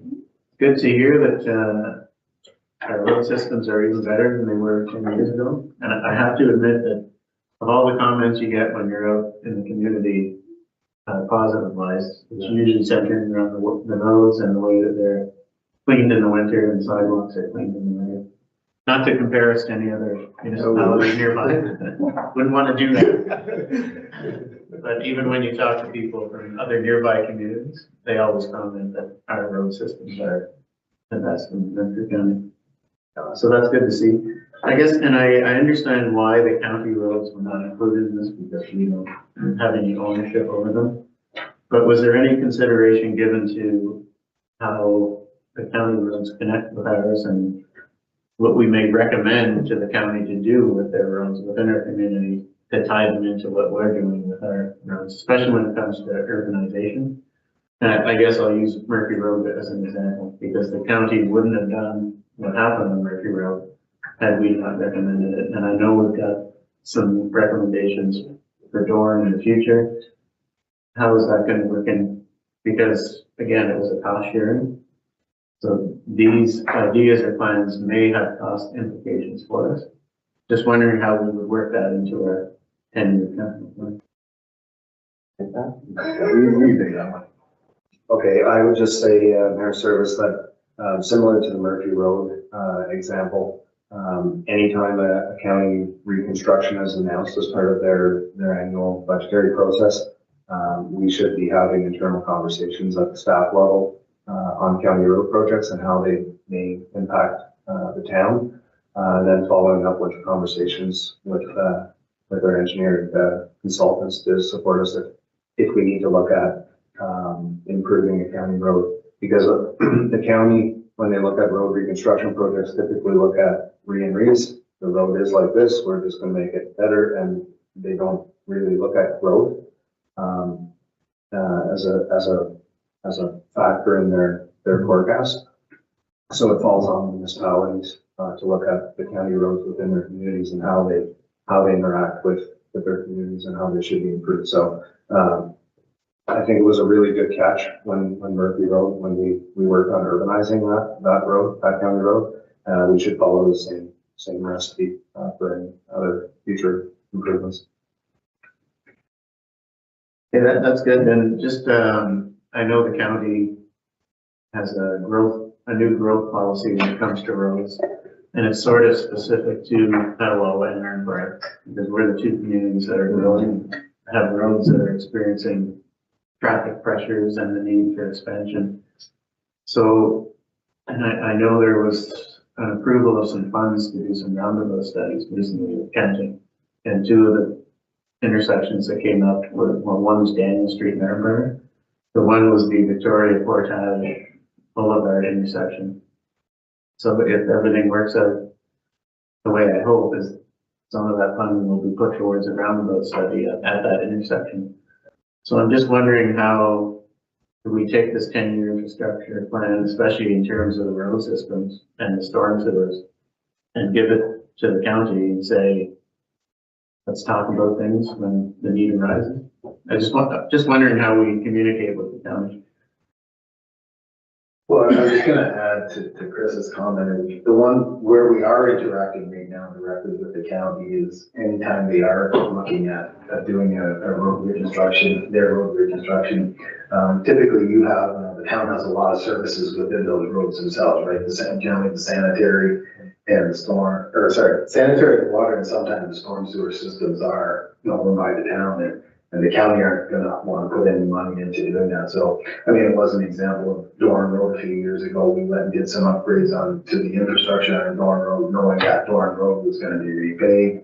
And similarly, right now, we are doing some, looking at the infrastructure within the roundabout at the Doran Petawawa intersection to identify if there's any needs for update on the infrastructure there. So, in one respect, the county is pretty good at providing advance notice of their projects. So, I mean, yeah, we have been focusing on infrastructure and that infrastructure, but I think that'd be pretty easy to tie that into also looking at how the above ground features can be implemented as well too. Okay, thanks for that. Any other questions on the name? Okay, let's go to the water system. Okay, the water system, the final part of the systems at least. Okay, so the water system, again, there's two primary components, being the water treatment plant and the water distribution system. The water treatment plant provides drinking water and fire water supply for the majority of the properties in the town, basically the urban and suburban areas, as well as the active areas in the base and north and south town site. The only small deviation is at the south end of the town. The water system is interconnected with the City of Pembroke Laurentian Valley system, which does provide water for houses in the vicinity of Golf Course Road. So as with the chart I provided for the sanitary sewer, we have a similar chart here for the drinking water system as far as the performance of the water treatment plant. And as far as water treatment plant capacity, what we normally look at is what is the maximum daily volume of treated water that it sees in any given year versus what was called the rated capacity of the plant, which in this case is 21,500 cubic meters a day. So similarly, it does fluctuate over the years, but during the 2020 to 2024 period, the highest peak occurred at 62% of the rated capacity of the plant. Again, in 2021, during COVID, surprisingly. It is noted that these numbers are quite similar to what was identified in the 2013 report. from the period, which, looked at the period of 2008 to 2010. So again, you know, even with the development, it's showing that the water usage has not increased, significantly. As far as the capital plan, for the plant, again, Aqua has, prepared a separate, 10-year capital plan, for the major components at the plant. That's included as an appendix to this report. And they are also, undertaking, some studies. As Chris alluded to, one of those is the stress test on the plant. And I'm sure you probably alluded this to them, but really the stress test, I think the main thing of that is going to determine, you know, right now the rated capacity of the plant is 21,500 cubic meters, but, you know, can that plant actually produce that? So it's really taking it from, you know, what is the theoretical capacity of the plant to what is the actual capacity of the plant. So, you know, depending on what comes out of that report, you know, it is going to potentially, you know, it's going to have a significant impact on that, table 5.1 that I presented previously, because, you know, that maximum capacity could be different, and it could also change their capital plan. As far as the distribution system, so this is by far the largest of your systems. So you got the 95 kilometers of piping, you got 3 water towers, and 2 booster pumping stations. And again, I should have said on all these, you know, the stats we provide on this piping, none of this includes any of the stuff on the base itself. There are upgrades recommended for 2 of the water towers. So the first one is the Garrison Petawawa Tower, which actually is owned by D&D. It's not the town property, it is D&D. And then there's also improvements recommended for the Woodland Crescent Tower. There are no required upgrades to the booster pumping station at this time. When we look at the upgrades since 2013, again, we're glad to say that the majority of the water system capital improvements that were identified in the 2015 report have been completed. There's 2 projects that have not been completed that have been carried forward. And that is reviewing options to install a pressure reducing valve in order to allow the McGuire subdivision. So that's the land or the area that's currently serviced by the city, to look at and see if that can be serviced by the town system. And the other recommendation is to continue with the extension of 300 millimeter water main between Portage Road and the Woodland Tower, in order to provide a secondary feed to that tower in case of an issue on the other feed. This water main is being installed kind of as the intervening subdivisions are developed. So far, you know, that extension has already been completed through the Portage landing subdivision. As far as evaluation of impacts due to growth, so again, giving you a story that really based on all the upgrades that have been completed in the system over the last 10 years, there's no real upgrades that are required to the distribution system to accommodate any of the proposed development plans within the town's official plan. Each of those lands, as those developed, will be responsible to connect into the system, but there's no upgrades further downstream in the collection system to service those.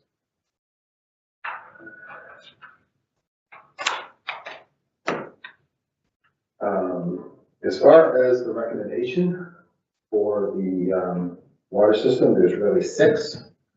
So the first one is that Aqua has prepared a 10-year capital plan for the upgrades to the water treatment plant. Would be followed through it. There are upgrades required to 2 of the water towers.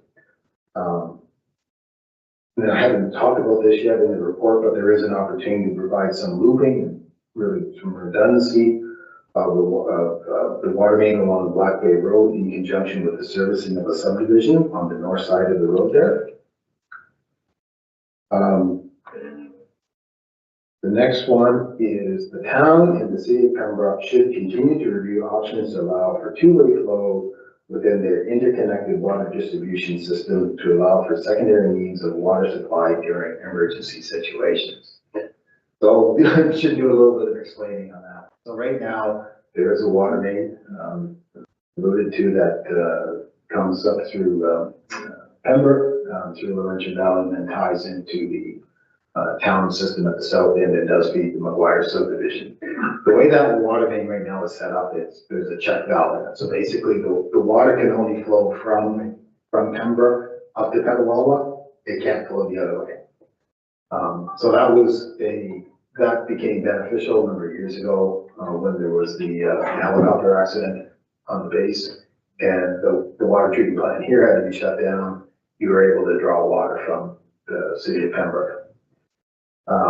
Earlier this year, because we know the city had a very major water main break by Miramichi Lodge.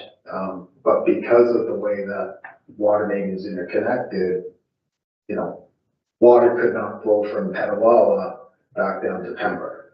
So there has been some discussions about looking at, means of making that interconnection a two-way flow so that it could be a benefit to, and the same with if something happened in the Laurentian Valley, the section of Laurentian Valley. So, I think there's benefit to looking at that to the emergency situation we have going in both ways. So that's something we're recommending continuing on with. And then the fifth recommendation is the town should continue with the extension of 300 millimeter water main between Portage Road and Blue Line Crescent in order to provide a secondary feed to the tower. And finally, as part of the road reconstruction, that the condition of the existing water main should be reviewed during the design phase in order to identify any upgrades or repairs that are required. And again, that is something we routinely do, but I just want to continue to reinforce that. Okay, questions on the water system? Councilor Disman? Thank you, Mr. Mayor. Just one, when you're touching on about the water tower on base, have you had discussions with them about, are they planning on redoing it? And if so, can we tee it up with the same time we're doing ours for tendering costs? I don't know if we can share like that or not, but. So Councillor Driscoll, my understanding on that is, the garrison owns the water tower. The town does, provide the maintenance, to the tower. So as part of that, we've done the study on the 3 water towers to demonstrate, what was required for the upgrades of all 3 of them. We've completed the one on Water Tower Road. This year we're doing the design for Woodland. We have had some initial discussions, staff with the garrison, surrounding their, base home tower. My understanding is that the garrison would provide, the capital funding to pay for the design and for the upgrades. And at that time, there may be a conversation about transferring the ownership of the tower. But the staff and of course council would have to, that would have to be all deliberated at council. But no consideration of a transfer of ownership would be entertained until that tower is brought up to a standard that we need to have that conversation. So just to follow up on that, once it's determined, or I guess it has been determined, all of the upgrades that need to be done in that tower, if they're not being done in a timely fashion, what recourse do we have to say, these upgrades need to be done? The indications that I've had through my discussions is that they're amicable to making the upgrades. I haven't heard any, we don't want to do it, or it's always been positive. And I think that garrison would like to divest of that asset and put it into the town's asset management plan.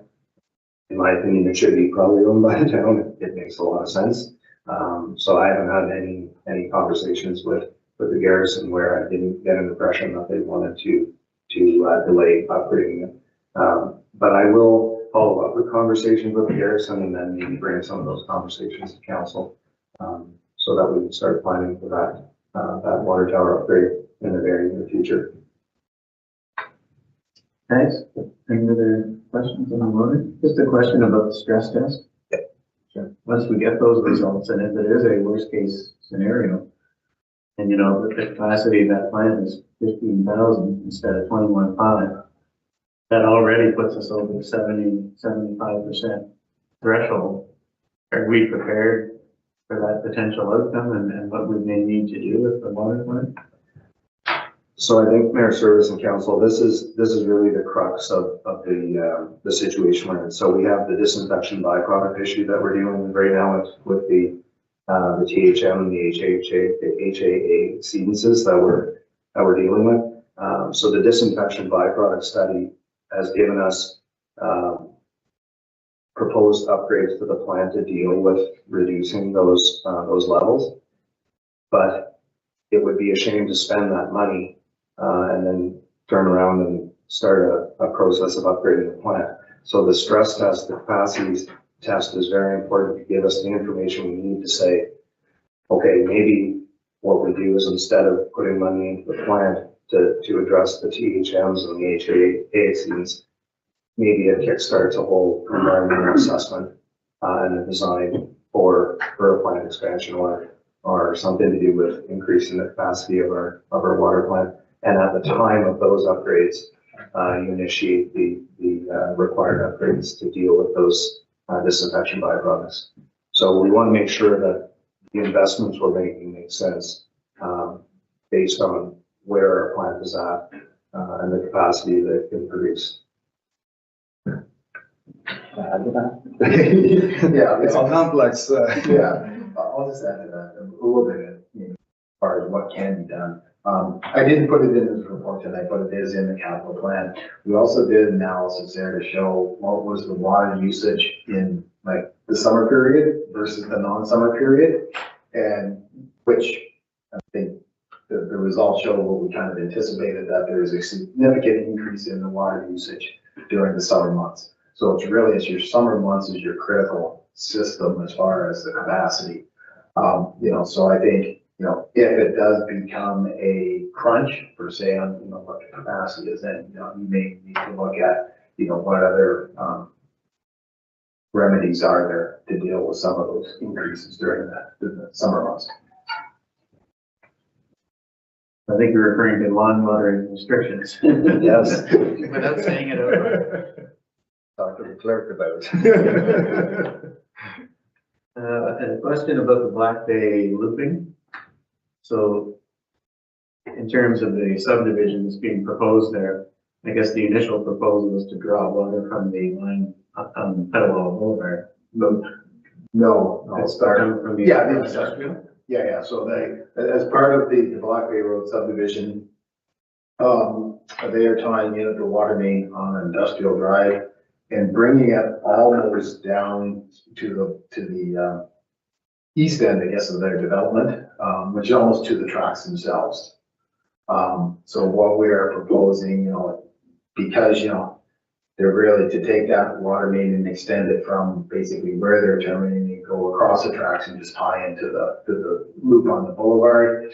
What that will then do is it provides really a secondary feed into the industrial park, and also helps them reinforce the feed, which ultimately goes to the water tower on Water Tower Road. Okay. Any further questions from the room? Okay, let's carry on. Okay, hopefully this will be quick. So basically the last part of the report is really the comprehensive plan. So that's really where we took the review of the four infrastructure components, being the road, sanitary, stormwater, and really presented them in a, with prioritizing those. So as we noted, the plans were developed between meetings and ourselves and the town and Aqua. And while the projects identified in the table represent what the group feels the most critical needs for the town, it's time to acknowledge that this list needs to be reviewed on a yearly basis and updated as budgets and projects constraints dictate. So again, it's kind of follows a similar format of the road program that we did before, but it really is a comprehensive one. So in this one, we combine the upgrades with the road as well as the upgrades to the water distribution system, because there was no upgrades identified for the sanitary collection system or the storm drainage system. And I I would note, like, that these numbers in this chart do not include any of the aqua costs for their two plants. So this is really just the road system and the infrastructure associated with them. So again, it's carried over 2 pages. That is it. Any final questions on the comprehensive wrap up? Okay, well, thanks again for all the work that's gone into this, and I know you were hit with a few curveballs there with some announcements from the federal government that made you switch gears and redo some of the plan, but it's great to see this coming forward. It's great for the town of Petawawa having got it for the next 10 years in terms of all of our infrastructure and really a framework and a map in terms of what we need to do and when we need to do it. I know there are still some unknowns with the sanitary and the water. And I guess we really don't know in terms of private development, how fast they're gonna come and how fast these RHUs are gonna come up the garrison as well. But again, great to have and looking forward to the next 10 years rolling up. Yeah. Thanks again. Oh, yeah, endorsement. Yeah, we need a motion to accept the infrastructure plan. Moved by Councillor Root, seconded by Councillor Driscoll. The council endorses the 2026 to 2035 capital infrastructure plan as a guide for staff, and any capital upgrades initiated through the plan will be deliberated annually and approved by council as part of town budgetary processes. I'll call for the vote. All in favor? It's carried. Thanks again. Thanks, everybody. Okay, next we have Recreation, Culture, and Tourism Monthly Activity Report for March. Solomon.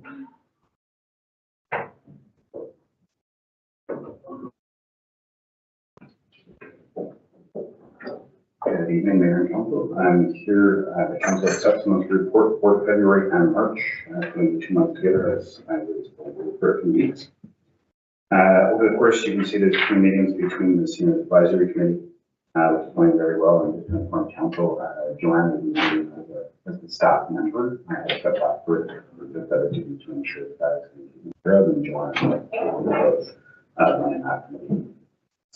A few of the meetings that I've had over the course of the last 2 months, meeting with the RCATV as far as tourism and event planning initiatives, as well as meeting with the group for the Petawawa Ramble. I had the opportunity again to attend the Toronto Outdoor Adventure Show as part of promoting the town as well as the Water and Dirt Festival. Also had the opportunity to meet with the garrison in February to talk about future collaborations in recreation and what we can do together, helping out each other. I also had meetings with the Heritage Village to address helping out with grant applications, to how the town can help them out along the way, as well as taking part of their AGM, and glad to say that they had a complete AGM done and they have their committee set. So it's a great moving forward that they were able to complete that. And in March, Sean had the committee meeting with the county to discuss funding for an inclusion worker for camps to provide one-to-one coverage for campers that need that kind of one-to-one service. Ellie, at the end of March, had the opportunity to take part in a new show, the Outdoor Show, which was called the Great Canadian Outdoor Show, to promote again the town, tourism, as well as the festival. With the shift over in canteens, we began the preparations for opening the Kinhut, and then have closed everything with the closure of the ice coming out for the arena canteens. As you're well aware, historically, summer camps yet again have sold out in a matter of a few minutes, about 600 spots. With the shared use agreement of the various Frontenac County District schools, we were able to work with the school board to open up Herman Street, so that offers us the opportunity to open one more top program. So this is a benefit of having that collaboration and shared use with the school. So thank you for the council for agreeing to that term. As far as some of the grants, we have the Senior Veteran Living Grant submitted. We are also in the second stage for the grant submission for Jay's Care, which would help offset some of the funding around building a baseball diamond at Keyline. I also had meetings and opportunities with employment services to discuss different opportunities for employment funding for different summer programs, and then additionally applied for the Rick Hansen grant, which was submitted on March 5th to fund an accessible biking program. As you can see, every month to month, there's always a long list of programming that has occurred for toddlers to children, youth, adults, and are always a very popular and busy senior programming, both active aging and at the Senior Activity Learning Center.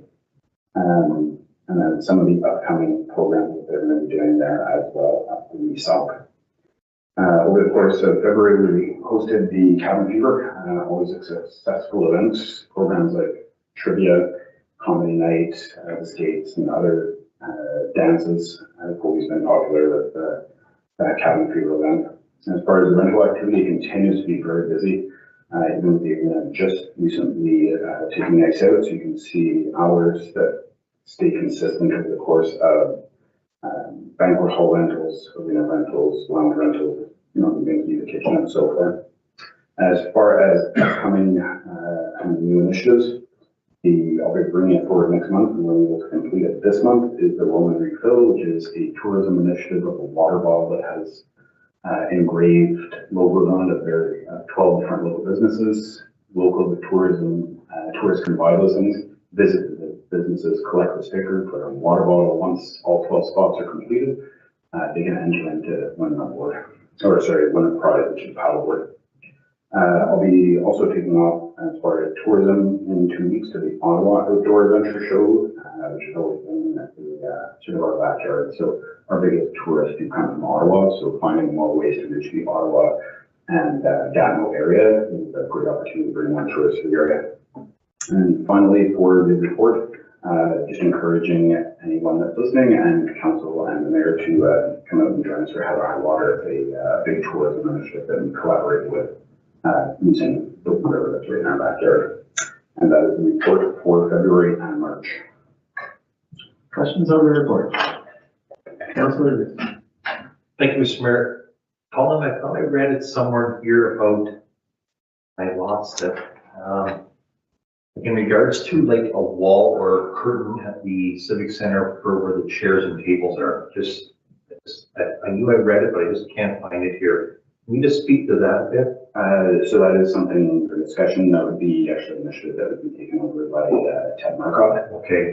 It being a facility-based initiative, that is something we're discussing as far as sound dampening, sort of closing off instead of building a wall to sort of hide the tables and chairs and the things that are in the sort of far end of the hall. But that would be something that Chris could follow up with, or I can talk to Ted further. Yeah. Because I was always concerned with that. I need that known to the mayor here too, because you know, sometimes it becomes a safety issue there. I was even thinking like a foldable wall or something that could easy access then, like an accordion style. Is that what you're thinking about? Thank you. That's what we're at. Councilor Griswold. Thank you, Mr. Mayor. Just one question for you, Colin. I know you applied for the grant for the Kitty Land Park. Whether or not we get the grant, we're still looking at the diamonds being ready for baseball championship. Yeah, so that would be again another TED project. I'm just sort of helping out with the grant application process that is budgeted for. This would be sort of a perk for us. So we are going to sort of put that forward in hopes that we can get it to sort of lower the cost of the project. Further questions or comments? Great to see all the active programming like the yoga, etc., Stronger You, with hundreds of people attending. It's great to see all that happening with the senior center. Okay, I need a motion to accept the report. Moved by Councillor Coutu, second by Councillor Carmody, that the Recreation, Culture and Tourism Monthly Activity Report be accepted as information. I'll call for the vote. All in favor? It's carried. Next, we have RCT-06-2026, Facility Terms and Conditions. Colin. So this here that council accepts and adopts the attached updates to the terms and conditions for field rentals, ice rentals, and room and public space rentals as offered by the Recreation, Culture and Tourism Department. The Recreation, Culture and Tourism Department holds various rental agreements with numerous community groups, private renters, and town-owned facilities. These terms and conditions for these facilities accompany all rental contracts, which outline the various conditions involved with renting a town of Petawawa facility. These terms and conditions make users aware and agree to all conditions put forward when renting a facility. The attached terms and conditions provide the most up-to-date information pertaining to the town of Petawawa rental facilities, including the rooms, ice rentals, and field rentals. I'll just take a note that the attachments 1, 2, and 3 are only separated due to their terms and conditions as they are sent in with the various rentals. So the ice rental will go with the ice rentals, and the terms and conditions will go along with that. So the same thing for the room terms and conditions. Otherwise, the documents are almost exactly the same. They're only done separate documents here. That's simplicity. Some of the features that we're looking to update across the board, as far as payments, that full payments be made 7 business days prior to rentals. For tournaments and significant events, 50% total rental must be paid at the time of returning the signed rental contract. Full payment be made within 30 days. That is a new component that we add in just because we've had complications over the years when it's paid day of and we're not showing up with a check and us being sort of handcuffed that we can't really cancel the event 30 minutes before it starts. So that's something we want to update to ensure the town receives funds and move forward. And then also adding in as far as invoicing for monthly rentals that they be paid 30 days after invoicing. So if it was set out on the end of January, groups would have 30 days to pay the following days. We are regular users that are all season long. So this just sort of solidifies that they have the 30 days to pay. It's not to be paid at the end of the year. Following that, most of the document is very similar. We're also looking at cancellations and confirming that. It's very difficult, even with the amount of requests that we get for hockey and ice rentals, to fill the space once they're canceled. So we're just putting in that cancellations for casual rentals more than 7 days. As far as the tournaments and significant events, because we make many cancellations to other user groups, it's a 60-day prior to the event. And cancellations made within the 60 days will forfeit their deposit at the time of the request.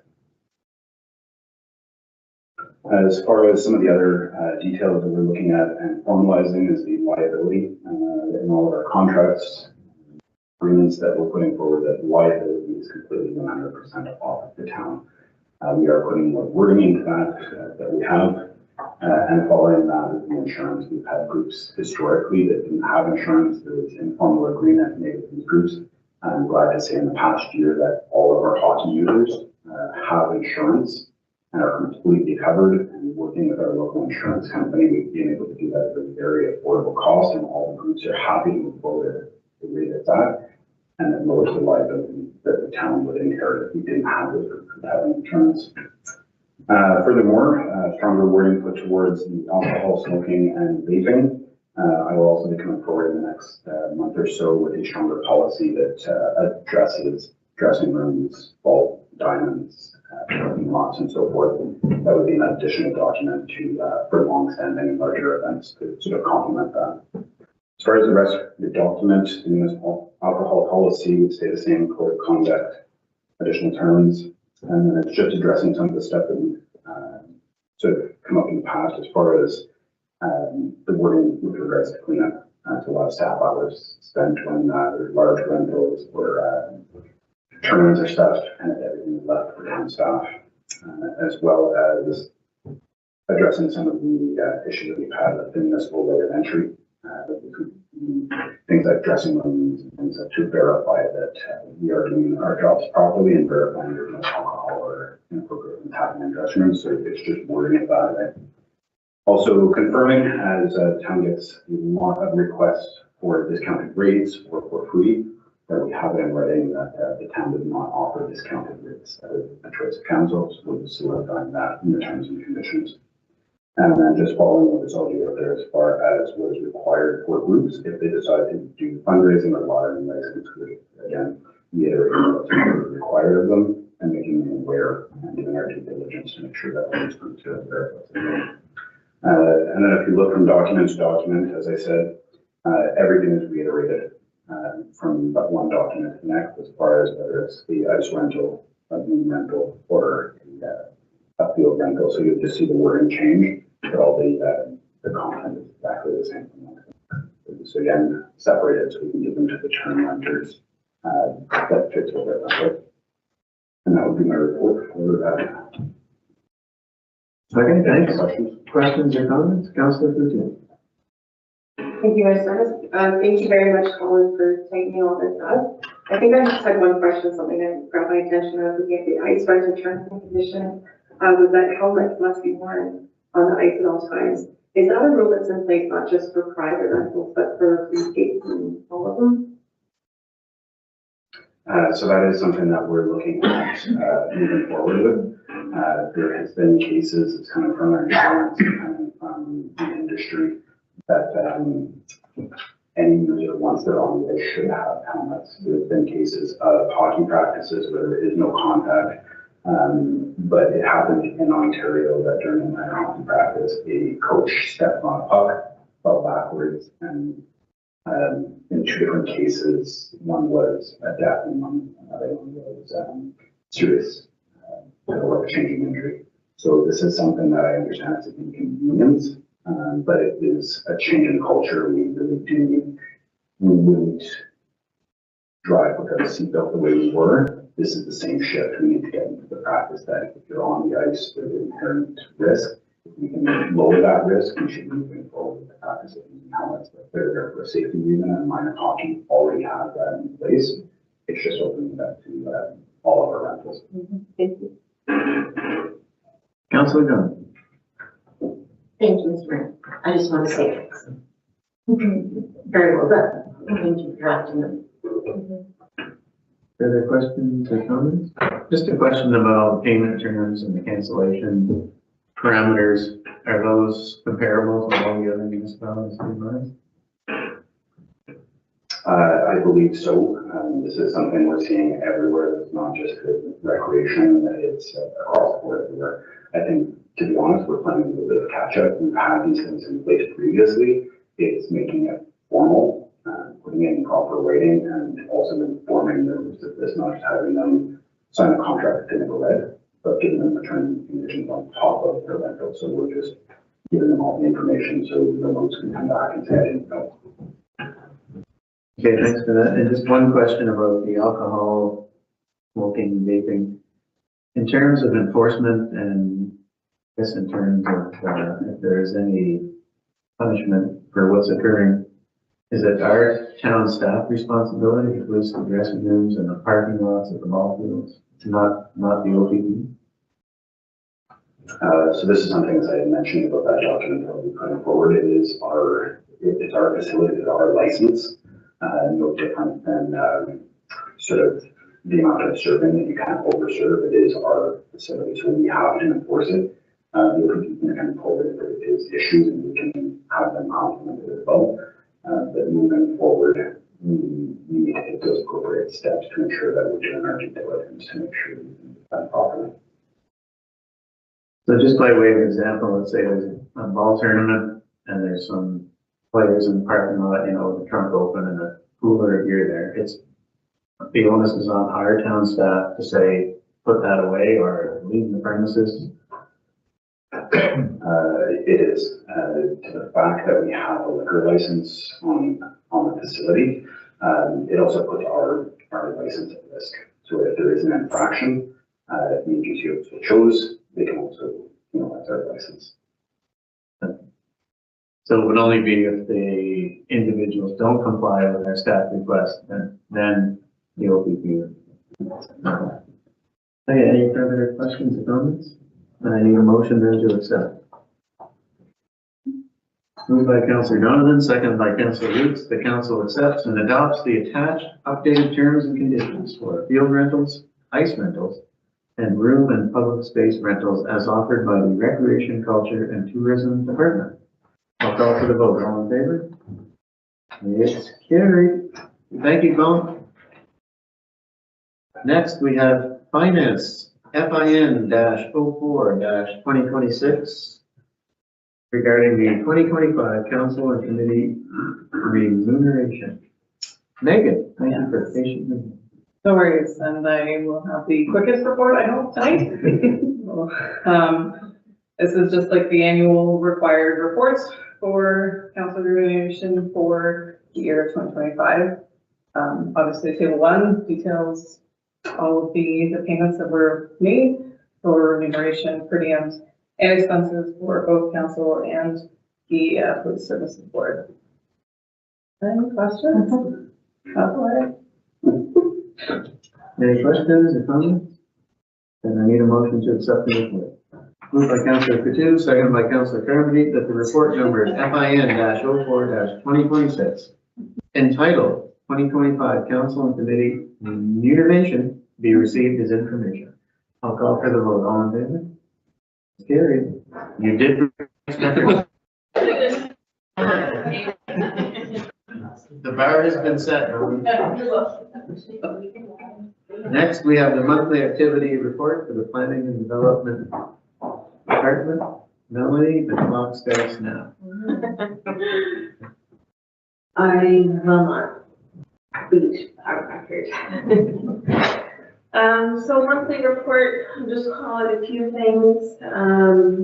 You heard it in the capital plan presentation, but planning has definitely been meeting with the garrison, with other senior staff for many months now. But when JB2D presented the draft report, planning development had asked how the garrison was addressed in that report, and so basically we've got a meeting set up, and we've agreed to have quarterly infrastructure meetings now. So we have been meeting a lot with the garrison, but we formalized it in quarterly meetings. So that's going to be good going forward. They'll share the development plans as they evolve and change, and make sure that we're ahead of them in terms of the infrastructure that they need or addressing any issues. So that's a good thing. Early March, some of us from my department, as well as Christine, Manager of Economic Development, had an opportunity to visit a modular home construction on the installation on the Splash Valley property near Compton. And the company that was installing this particular modular home is wanting to do some projects in Petawawa. So it was nice to see one of the products installed in situ in the field. And I have to say it was gorgeous. You got to know it was a modular home. They've come a long way. So it was good for our staff, particularly building officials, to see something and see what they're going to see in the future. I haven't actually getting a permit with modular construction stuff. That was exciting. Backyard chickens, we started issuing licenses in March, so 3 have been granted to date. March 24th, we had our 2026 Development Summit, 66 attendees or so, well attended. Again, lots of positive feedback from that event. This year, people like it. They asked us if we were going to have one in the fall, and getting out of hand. No. As far as our policy reviews and updates, we're ticking some off the list. My next focus was parkland and site plan control bylaw. You'll see later in the legislative report that I'm going to talk about more changes that are being proposed by the provincial government. So we're sitting on those a bit to see what the changes are before we bring updated bylaws to council. Councillor Coutu, you had a question about the land inventory disposal strategy. We've been working on the land inventory. It's quite a beast of a document. The town owns over 100 pieces of land with different roll numbers. So I actually did some more work on it today, kind of the final reorganizing the inventory of it. But that'll be finalized over the next few weeks. And then Christine and I will be presenting that as well as the disposal strategy. Our goal is May. In Appendix A, the active planning application, that all the information is there for you. I just wanted to point out McRae Excavating, when the new quarry, when you apply to the Ministry of Natural Resources for new pit quarry, you have 2 years do consultation and address comments. One of their consultants, recently when we were meeting with them over some comments that we had on the studies, said in 17 years, no application has ever been able to meet that 2-year time frame. So McRae has fallen prey to the same issue, and their ministry application has basically had to be withdrawn because they couldn't meet that 2-year time frame. We're going to reapply as everybody else does, but we're going to work with them to get, like, they had studies done, we had the studies peer reviewed, and they're still back and forth between the experts on those studies. But they're going to keep doing that so that when they do reapply to the ministry, it's kind of a clean application. So in case you get any questions, it's not gone away, it's just this normal process that it needs to go through. And retail B, I'll be talking about in a little bit. And then as far as Appendix B in our monthly building report, you can see comparing numbers to last year. Last year we had an early spring. This year we've had a long winter and a late spring. So we see the number of permits is down. We also see the impact of the ability to defer DCs in our DC building permit fee collection a little bit less than previous years. Some developers are still choosing to pay the DCs, that building permit, instead of occupancy, and some are deferring. Yeah, so, and in the March to March comparison in the chart on the bottom, you can really see the difference in the early spring and late spring with housing starts and garages and things that everybody's excited about with the end of spring. I'm happy to answer any questions about the monthly report. Questions on the report? Any motion to accept the report? Moved by Councilor Roots, seconded by Councilor Coutu, that the planning and development monthly activity report be accepted as information. I'll call for the vote. All in favor? It's carried. Next, we'll go to PL-08-2026, overview of recent legislative changes related to planning and development. It just never seems to end, does it? Go ahead. So that was the challenge. We've been talking about bringing this report to you since Bill 17 was introduced almost a year ago, May 12, 2025. And while we were working on it, then Bill 60 was introduced, and there's just a never-ending stream of changes. And so that is basically kind of the message right now, is it's constant change. Implementation is coming out in bits and pieces. So there's a regulation for this and a regulation for that, but the entire, even the original Bill 17 isn't fully implemented yet. And then some bills build on the previous bills. So it's a bit of a challenge to try and track what's in effect, what isn't in effect. The focus though, the consistent theme is the focus on building countries faster for supporting transit infrastructure. So that's always the theme to all the changes, and that hasn't changed from one report to the other. So basically what we tried to do in this report in the appendix was use, the appendix is ministry documentation with the impacts to the town added on the right-hand column, and then just pull out the named impacts on the town in the staff report itself. Also, all of these bills affect numerous acts, so we have focused on the ones related to planning and development. We're not experts and don't deal with all the other acts, so my report is focused on the Building Code Act, Development Charges, and Planning Acts, largely. So Bill 17, the one from almost a year ago, some of the changes that it proposed for the Building Code Act were that municipalities could not create or enforce their own construction standards. That isn't something that we did at the town, but an example of that is some municipalities introduced green standards, so they require different construction methods to meet green development guidelines. That's not allowed now. You follow the Ontario Building Code and you follow the Ontario Building Code. Another big change with Bill 17 to the Building Code Act was if somebody wanted to bring in some construction material that isn't kind of contemplated in the Ontario Building Code, you go through a federal process and that had to go through a provincial process.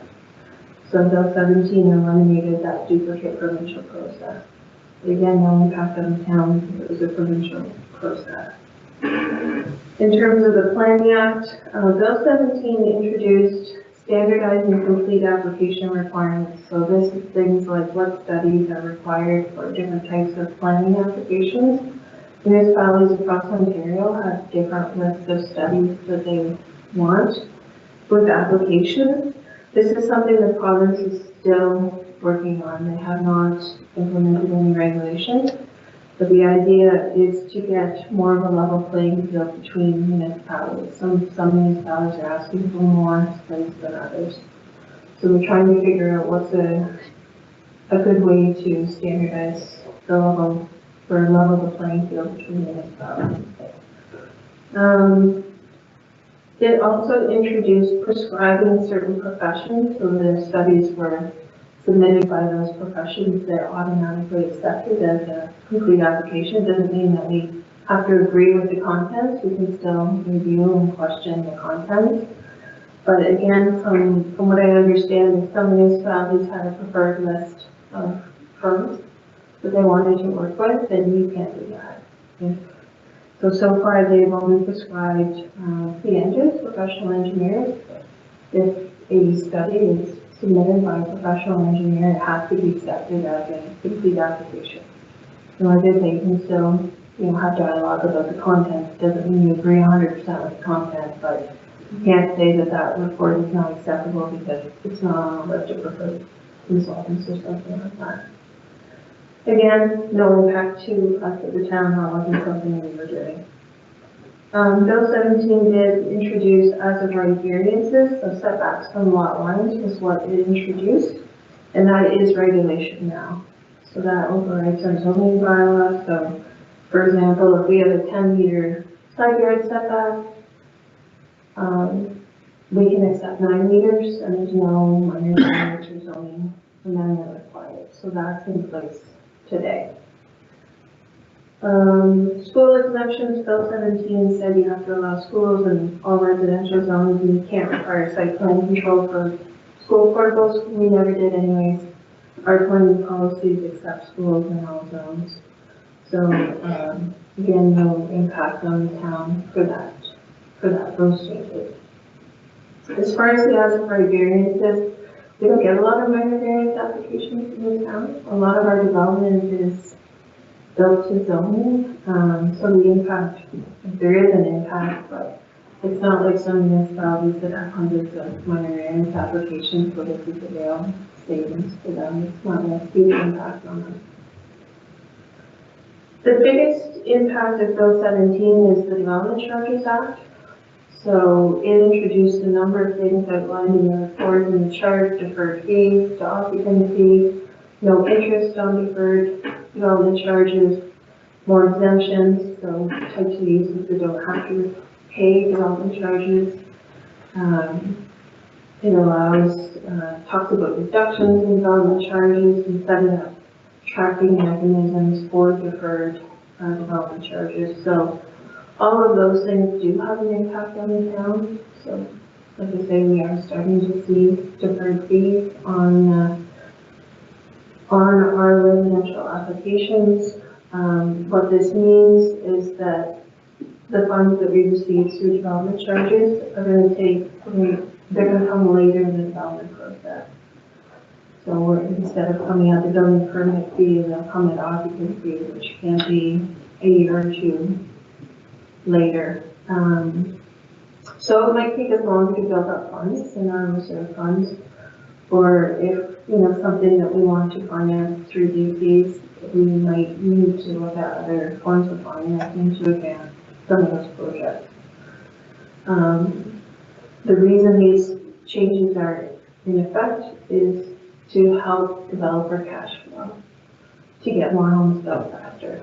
So it goes back to what the government is trying to do And this is to free up money for developers so that they can build more houses. So there is a bit of an impact here on us at the town. Our development charges are much smaller than in significant municipalities, like for municipalities with significantly higher populations. In some of in the cities, the development charges are in the tens of thousands of dollars. So, our local developers, like I say, are benefiting from it if they want to. Some are choosing it, but again, this is a change that really matters in the bigger cities where the fees are much higher. So we got that, Bill 17 in May, and in October, the provincial government introduced Bill 60.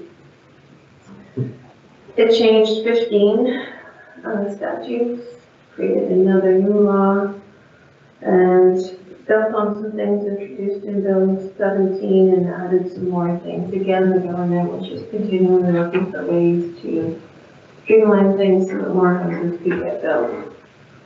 As far as development charges in Bill 60, the changes really relate to how the studies were put together and how the costs were calculated, making sure they're more transparent, that you could really follow how the numbers were calculated.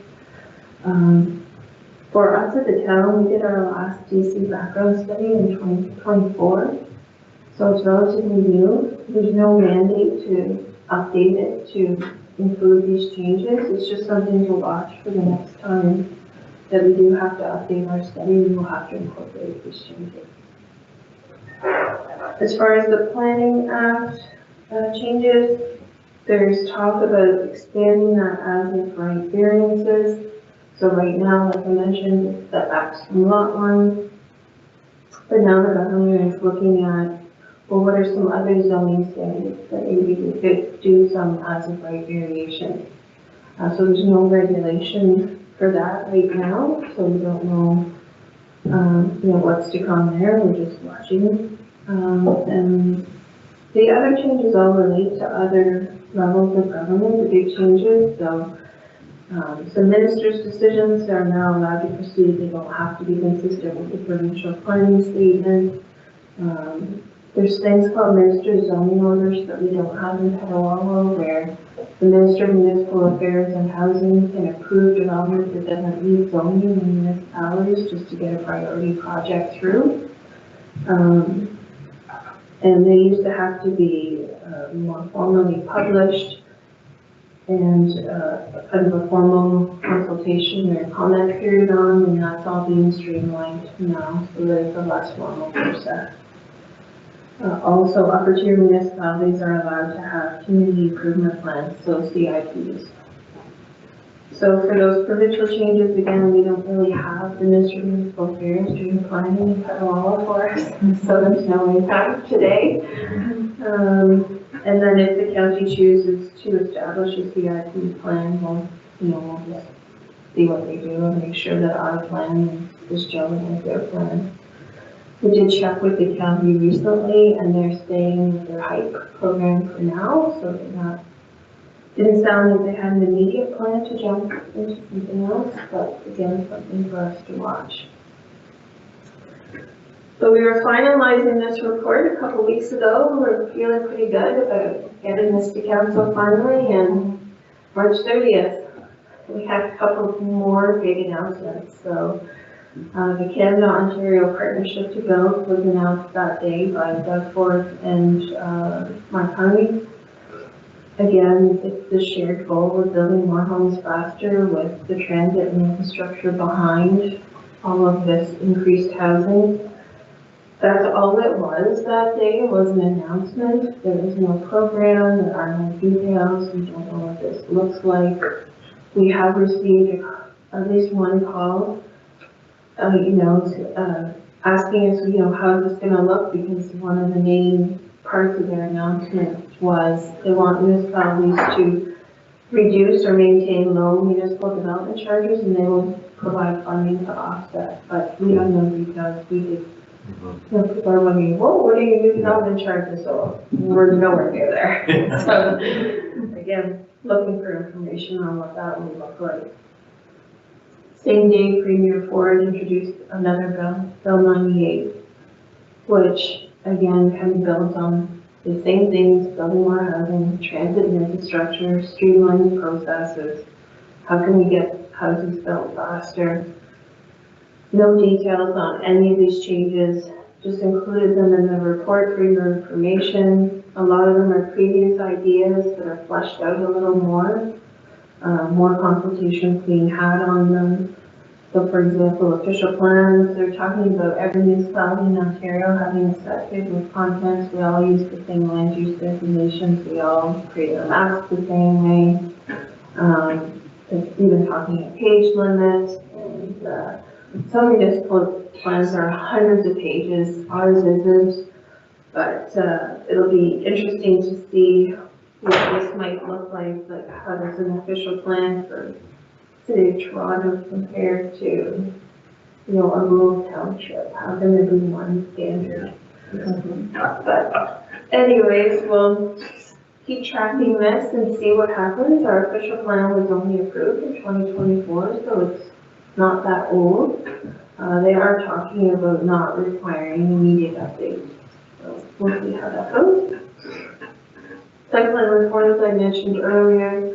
Over the last couple of years, they've been kind of taking away the things that we can require through site plans. And there's some more reforms mentioned right down to landscaping and not being able to require landscaping. So we'll continue to track those.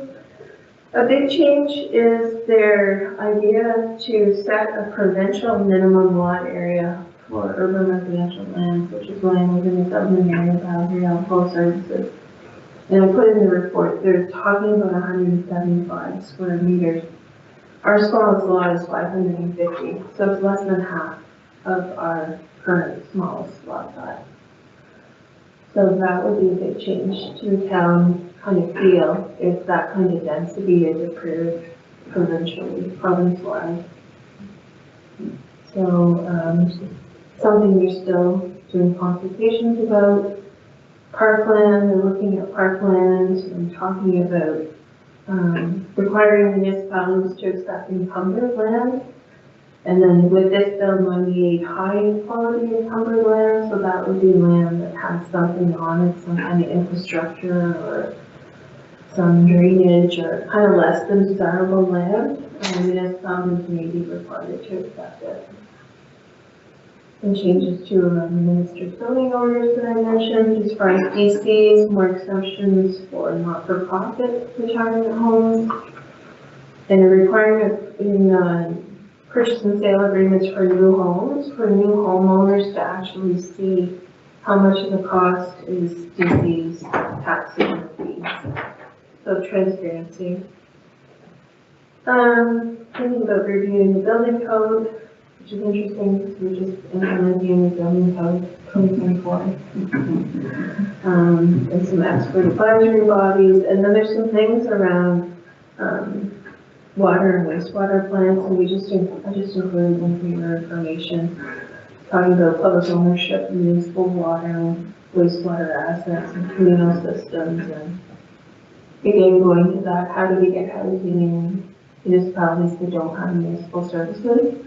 What are the different types of systems that municipalities, maybe they want municipalities to accept? And one thing that I mentioned in the report is they're also talking about provincially mandated municipal road standards. So every road in Ontario would have to be built to the same standard, and you have to go to the minister if you want to do something different. So that is something that Public Works will be tracking as well. So, like I said earlier, the biggest change is financially and otherwise out of development charges that changes.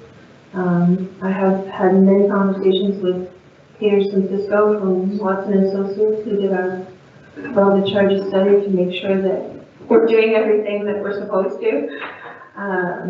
And Watson is very good for sending out communications to help us wade through all the changes. So we'll continue to watch that, what our administrative and reporting requirements will be. There are some changes there as well. But all in all, our overall assessment is the changes are not anticipated to have significant financial impacts. So significant, that doesn't mean there isn't an impact, but we don't see it as being significant, something that we can't deal with. And then, of course, the most recent changes, the Canada-Ontario Partnership 2098 is TBD as the programs get further, more fully fleshed out. And I'll leave it at that, and I'm happy to answer any questions if I can. Well, thanks for summarizing that for us, because it sure makes it easier for us when you summarize it and give us the main points. I'll open it up for questions from the members. Councilor Christie. Thank you, Mr. Mayor. I just want to say is I really like the report because it was nicely broke down each piece, and I know there was a lot of moving parts on this, and things are coming out fast. As fast as you can write the report, your information is coming out. So the what you have here is a great starting point, and as long as you get updated information, would be great. So Are there questions or comments? I just have a quick question about the Bill 17 and the fact that they've expanded existing requirements in terms of us spending or allocating 60% of the DC revenues annually. Is that going to affect us here in Petawawa in any drastic way? So I did see our report last year when it was put out, the treasurer's report, that we had allocated 60%, but it is something, there's DCs and there's some other reserve funds like the Parkland one that we have to make sure that we have 60% allocated. So yeah, I do have my eye on committees to make sure that we are doing what we're supposed to do with some of these reserve funds and the DC funds. And further to Councillor Driscoll's comment, my thought was as new things as regulations get passed with all these changes, I'll include them in my monthly report instead of kind of waiting until we have a report because it's so hit and miss and coming out so piecemeal. We'll just add them to the monthly report as new things come through. Okay. Perfect. Any other questions or comments? Okay, I need a motion to accept the report. Moved by Councillor Coutu, seconded by Councillor Carmody. The council accepts report PL-08-2026 as information. I'll call for the vote. All in favor? It's carried. Next, we have PL-09-2026 site plan application, Retail B, Plan 49M68, part of Block 3 and RP 49R19470, part of Parts 4 and 5, Town Center Boulevard, Canadian Forces Drive, and Petawawa Boulevard. Now, very exciting to see this finally come on. Very excited to bring it to council. So this parcel is the 3 acres in between the rehab complex and the Marriott Hotel, basically. Been several years of discussions, but finally bringing the proposal forward. So there are basically 3 buildings in the proposed development. There's a gas station with, I think, 4 gas islands, there's a car wash, and then there's 2 commercial strip plazas. Details are in the report. One building has 3 restaurant or food service units, 2 retail units, a convenience store, and one of the food service units has a small outdoor patio area. There's another 4-unit building that has 2 retail units and 2 restaurant units, one with a drive-through and another outdoor patio area. There's the car wash, and then there's the gas bar. In the official plan, the property is designated as commercial, which permits all types of commercial uses, so there's no concerns there. It conforms to the official plan. Zoning, the property is zoned commercial holdings. What the holding zone is the commercial sets the intent for the property, and the holding is there's some things that need to be done before it can be developed for commercial. So in this case, the holding zone is in place to make sure we have a site plan agreed upon before they start building on it. So that holding symbol will be removed once we have a site plan agreement registered on title. The All of the uses proposed are permitted in the commercial zone, so there's no concerns that way. As far as the site plan application itself, in addition to those buildings that I mentioned, there's a few things I'll point out. If you were to drive down Petawawa Boulevard today, you would see there's an in-vehicle entrance off of Petawawa Boulevard. There will be an in-out. And the traffic study supported that, and the county of Brantford has supported the findings of the traffic study, so the county has approved that as well. We also asked them to, and they have kindly provided a pedestrian walkway, so not by the vehicle entrance, but kind of halfway through the development, that will connect the town's lot and the county's Algonquin Trail to the development. So walkers, bikers, anybody else can access the development on those trails. We did mention to them there was an active bicycling community in town of Petawawa. So they went above and beyond. They had 4 times as many bicycle parking and bicycle racks as what they required. And yeah, they meet the parking requirements. There's areas for garbage collection, snow storage, kind of all the normal site plan things. Several studies have been done to support the project: geotechnical, stormwater, the traffic study. All comments from town departments of the county of Brantford have been resolved to our satisfaction. A lot of the revisions that we saw focused on improving site circulation and pedestrian connectivity. So the buildings themselves have always kind of stayed the same in all the versions, but I strongly believe that the circulation and pedestrian connectivity is much clearer than the earlier versions that we saw. The draft site plan agreement was attached to the report. Just wanted to point out it does require the owner of the development to maintain that pedestrian walkway.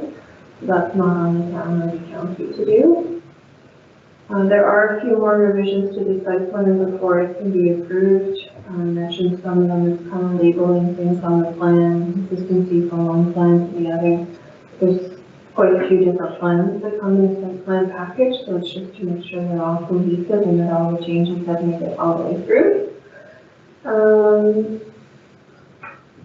But other than that, staff feel this development is appropriate, and we recommend that council support site plan approval, conditional on entering into a site plan agreement with the town. And there's a little bit of an order of operations. So if council is supportive of the plan, there's these minor revisions to the site plan to still be made, like I mentioned. And then the group that's proposing this development doesn't yet own the property. They have an option to own the property, so they would need to complete that sale before we could actually execute the site plan agreement.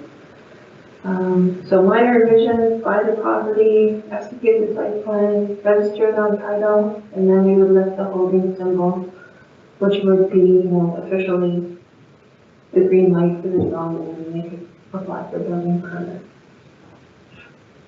And as far as removing a holding symbol, it's called the minor zoning bylaw under the Planning Act. We don't have to have a public meeting. We can just post it on the website that the town intends to lift the holding symbol. And through the bylaw 154922, council delegated the authority to approve those types of bylaw amendments to the director of planning and development. So once all this order of operations is complete, then I would be able to sign the bylaw and do that holding symbol. And basically that's the final approval for the development group. I'm happy to hear your questions.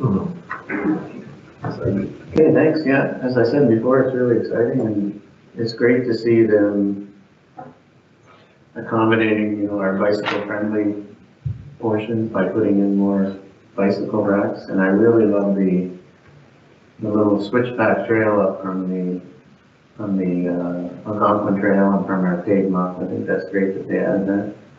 And just one question I have is, when Food Basics came, they did a lot of removal of the scrub brush and scrub trees. between their development and the Algonquin Trail in conjunction with Renfrew County. Is there any thought of this development group doing the same thing with the scrub brush between their development and the Algonquin Trail? We haven't kind of had those detailed conversations yet, but I know on the call with the county, it's something that everybody wants to talk about. The one thing I saw with the Remax building next door was some of that scrub brush prevents the signage from being visible. So the county is amenable to having to be in there. Okay.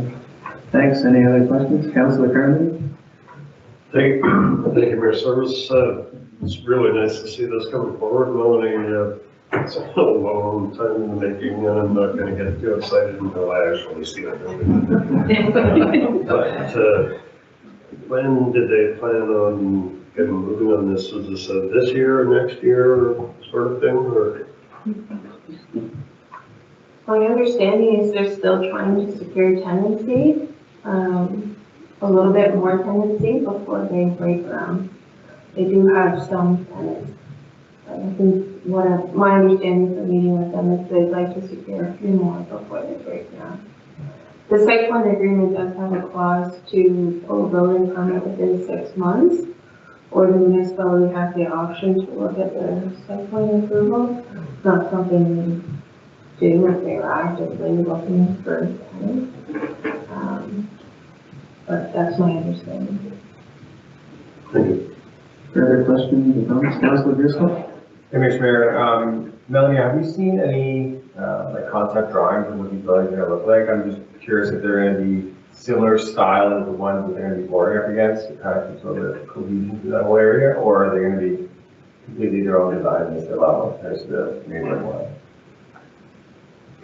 I did see some concept elevations, which I believe we have them in the package. I could send to the council if they look. They look very similar to, if you're familiar with the development across from the Pembroke Mall in Pembroke. That kind of look and feel. Okay. So you're talking about where the A&W and Hoover's Pizza? Yeah. Hoover's Pizza? Any other questions or comments? Okay, looking forward to seeing this happen, but not waiting patiently. Okay, we need a motion to support the site plan approval. Moved by Councillor Root, seconded by Councillor Donovan.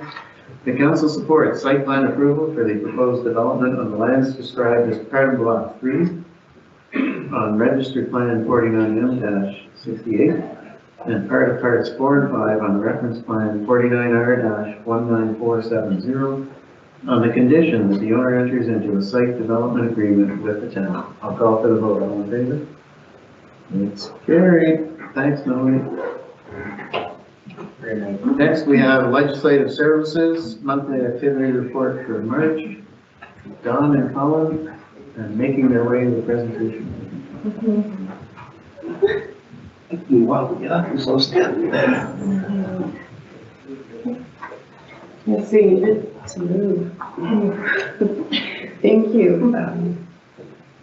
So for our monthly report for March, our bylaw enforcement received 19 calls for service for animal control. And again, just keeping council updated that none of those calls were on the garrison for this month. We made a $2,350 donation to Renfrew County branch of the LSPCA. I know in my last report I said it was $1,700, but finalizing the details, it turned out to be $2,350. So that's from our own residents who upgrade their tags to the designer tags and make possibly a separate donation as well when they purchase. So that was very happy to see that happen. We had 29 parking tickets issued for the month. We had 8 calls for service regarding clean yards. Melanie already spoke that we've issued the 3 backyard chicken permits. So that's in partnership between planning and development and legislative services to approve those. And we had 7 false alarms for the month of March.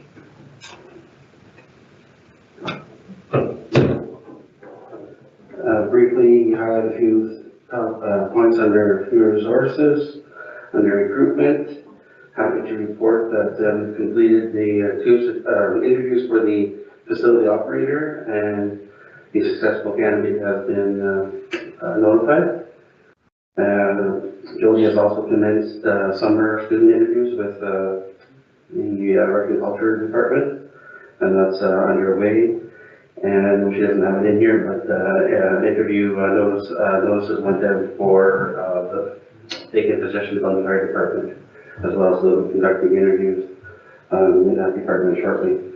Under training, you'll see a number of bullet points there that Jody was able to take part in, virtual seminars in the month of March, all ranging from employment law to mental health. So those are really key courses or seminars that Jody takes. You'll see in a lot of the things that she puts forward for the town, always relates back to some of the education and the training that she's taken. So under other, there was happy to report that we successfully completed the work placement that we had here this last month, and that individual did a great job by getting our filing system organized for us. So that was a huge help.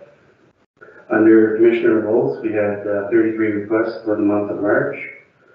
Under marriage licenses, we had 2 licenses issued in March, and the revenue totaled $200. For our community flag program, we had the last 2 weeks of March, we flew the International Trans Day of Visibility flag. And under communications, I'll just touch on one point there. I think Melanie touched on it briefly in her report as well, that we've updated our town website to include the backyard chicken information. So that is all up on our town website, and we'll be sharing it shortly on our social media platforms in the coming days. Under council requests, we had 8 requests for certificates of recognition from the office of the mayor. They were received and completed. And I'll close out my report in talking about the land acknowledgement. So council should be aware that we have a subcommittee created that included Mayor Service, Deputy Mayor Sabrin, Councillor Coutu, and myself, and we met with Amy Bailey, who was here this evening for her presentation, and she also had consulted the draft land acknowledgement that we put together with the Alphans and the Pickwackton group as well to get their feedback. So I believe I attached, or we attached, I should say, in the monthly report, an example of the proposed land acknowledgement that we would like to use for the town once the current 94 calls to action land acknowledgement will be over, which will be in another 2 weeks, I believe. So the land acknowledgement is on the last page.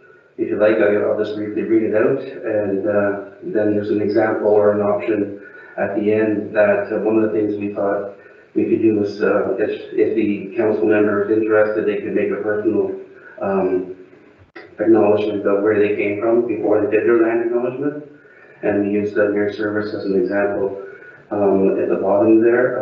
Again, that's open to council discretion. If they would like to make that option of a personal introduction, they can do it one time at the beginning of their reading for the year and then not touch on that again, or they could continue to do so if they choose. But the proposed land acknowledgement is, I'll read it out loud. It's, we acknowledge that the town of Petawawa was incorporated on the traditional, unceded, and unsurrendered Algonquin and Anishinaabe territory in 1865, just 8 years before Reserve Number 39 was established at Golden Lake. We recognize Petawawa's long history, which predates the first arrival of colonists as early as 1613, and its significance to the indigenous peoples who live and continue to live upon it, and whose spiritual practices are tied to this land. We commit to understanding the profound impact and environmental colonization, honoring indigenous rights, and embracing reconciliation as a core responsibility. We further commit to honoring the reconciliation process by learning about the 7 grandfather teachings of love, respect, bravery, truth, honesty, humility, and wisdom, and applying these lessons to our stewardship of this land, Miigwech. So that is what we've come up with as our proposed new land acknowledgement for the town of Petawawa. And if council supports that, we would like to introduce that after the current 94 calls to action are complete. And that is the end of our report. Happy to take any questions. Thanks, Colin and John. Just to add to the consultation piece and the new land acknowledgement.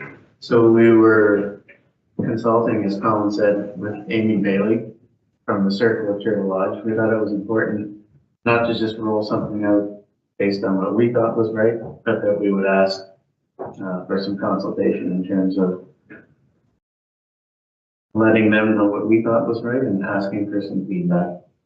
So basically, I would say most of the feedback that we received was that it was important to include some historical aspect. So that's why you see the fact that we were incorporated in 1865, also touching on when the reserve was established at Golden Lake, and also when we believe the first colonists arrived here in this area. So for the Circle of Turtle Lodge, they thought it was important that we provided some historical context to when Petawawa, incorporated and when the colonists first arrived here in the area. And in terms of the last 94 weeks, I guess, we thought it was important that we educated our residents in terms of talking about the 94 calls to action. And on this land acknowledgement, we thought it was important, again, to educate our residents here in the town of Petawawa, and that's why there's the piece about the 7 grandfather tribes, just in terms of educating our residents. And again, as Colin touched on, we'll make it open to all the councillors. If you choose to read, you can, and if you choose not to, that's fine as well. And if everybody just wants me as head of council to read the land acknowledgement each meeting, that's fine as well. So what we're looking for in the next 3 weeks, I guess, is just feedback from members of council in terms of how you feel about what's being proposed here and how you feel about how it's going to be read, for the next while. Any questions or comments on any parts of the legislative services report? Okay, so I need a motion to accept the report. Moved by Councillor Coutu, seconded by Councillor Carmody, that the legislative services monthly activity report be accepted as information. I'll call for the vote. All in favor? It's carried. And finally, we have something from the general matters category. Councillor Coutu would like to present a proposed municipal inclusion charter for the town of Petawawa. And this is coming from the Equity, Diversity, and Inclusion Advisory Committee. Thanks for you and your group and all their work on it. Thank you, Mayor Service. So what you have before you is a draft of the municipal inclusion charter. So this draft is a result of the work of the Equity, Diversity, and Inclusion Advisory Committee, and it's presented to council tonight to invite council and staff to participate in a working group to further develop and refine this draft. So to set the stage for this document, I wanted to review the mandate of the Equity, Diversity, and Inclusion Advisory Committee, which is to provide advice and recommendations to council related to equity, diversity, and inclusion in the town of Petawawa. And the committee also exists to advise the town on actions that can be taken to build an inclusive community in Petawawa, which is respectful, inclusive, and safe, and where everyone has an equal opportunity to take part. So some of the stated goals and objectives of the committee, taken from its terms of reference, are to provide advice and make recommendations to council on developing and implementing an equity, diversity, and inclusion action plan for the town, to address barriers, to promote anti-racism and anti-discrimination initiatives, the elimination of barriers in town programs and services, reviewing town policies and procedures with an inclusionary lens, developing new policies and procedures related to equity, diversity, and inclusion, fostering a greater understanding and awareness of these matters within the municipality through community partners, and engaging community groups and leaders in the activities of the committee. So in this context, the committee is bringing forward this charter to provide a framework for promoting and affirming the town's commitment to inclusion. So this is the second time now that this municipal inclusion charter project has been brought to council. The first time was about a year ago, April 28th, 2025, when the local immigration partnership of Lanark and Renfrew County made a presentation to council. So we specifically brought forward two projects. One was this municipal inclusion charter, and the other is a welcome package that the committee's also been working on. So these two projects together have the goal of fostering a welcoming environment in the town. So following council support for these projects, the Equity, Diversity, and Inclusion Advisory Committee followed the example of other municipalities, such as Mississippi Mills, and drafted this first version to address the needs that I've identified in Petawawa. So I'd like to zoom out a bit and bring focus to an important tie-in to this project, which is the Community Safety and Wellbeing Plan adopted by Petawawa in 2024. So this is a joint plan that includes Petawawa and 8 other municipalities. And I just want to quote from the plan. Community safety and wellbeing planning is about identifying risk factors that are negatively impacting the safety and well-being of individuals or groups within a community. Once risks are identified and prioritized, collaborative intervention strategies are developed and implemented by a myriad of community programs, services, organizations, groups, and clubs. And whenever possible, the point of intervention should be upstream of the potential harm. The goal is to divert predictable negative outcomes from happening in the first place. So community safety and wellbeing planning is a collaborative effort to remove barriers and improve access to the social determinants of health and well-being so that every community member can realize their unique talents and potential in a safe, inclusive, and nurturing environment. End of quote. So in this way, the Municipal Inclusion Charter is part of a larger, long-term strategy to continue to identify barriers to full participation that exist in our town and take actions to address them. So, as mentioned, this is a draft. The actions listed are suggestions.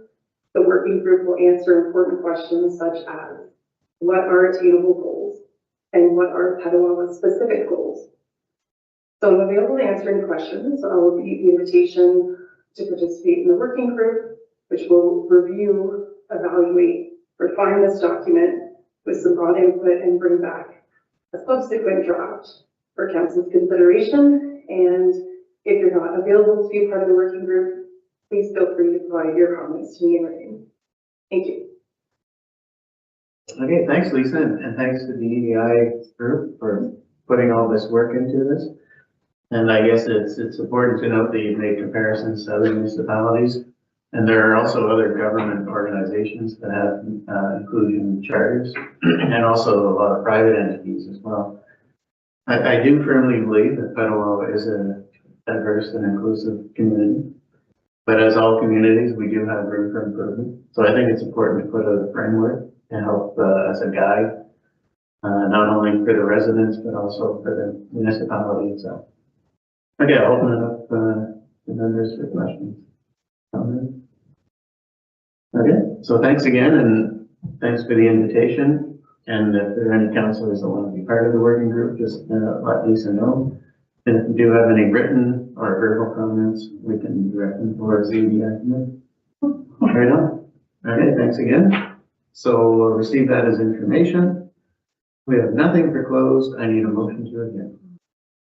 Moved by Councillor Driscoll, seconded by Councillor Coutu, that the meeting be adjourned at the call of the mayor. I'll call for the vote. All in favor? It's carried.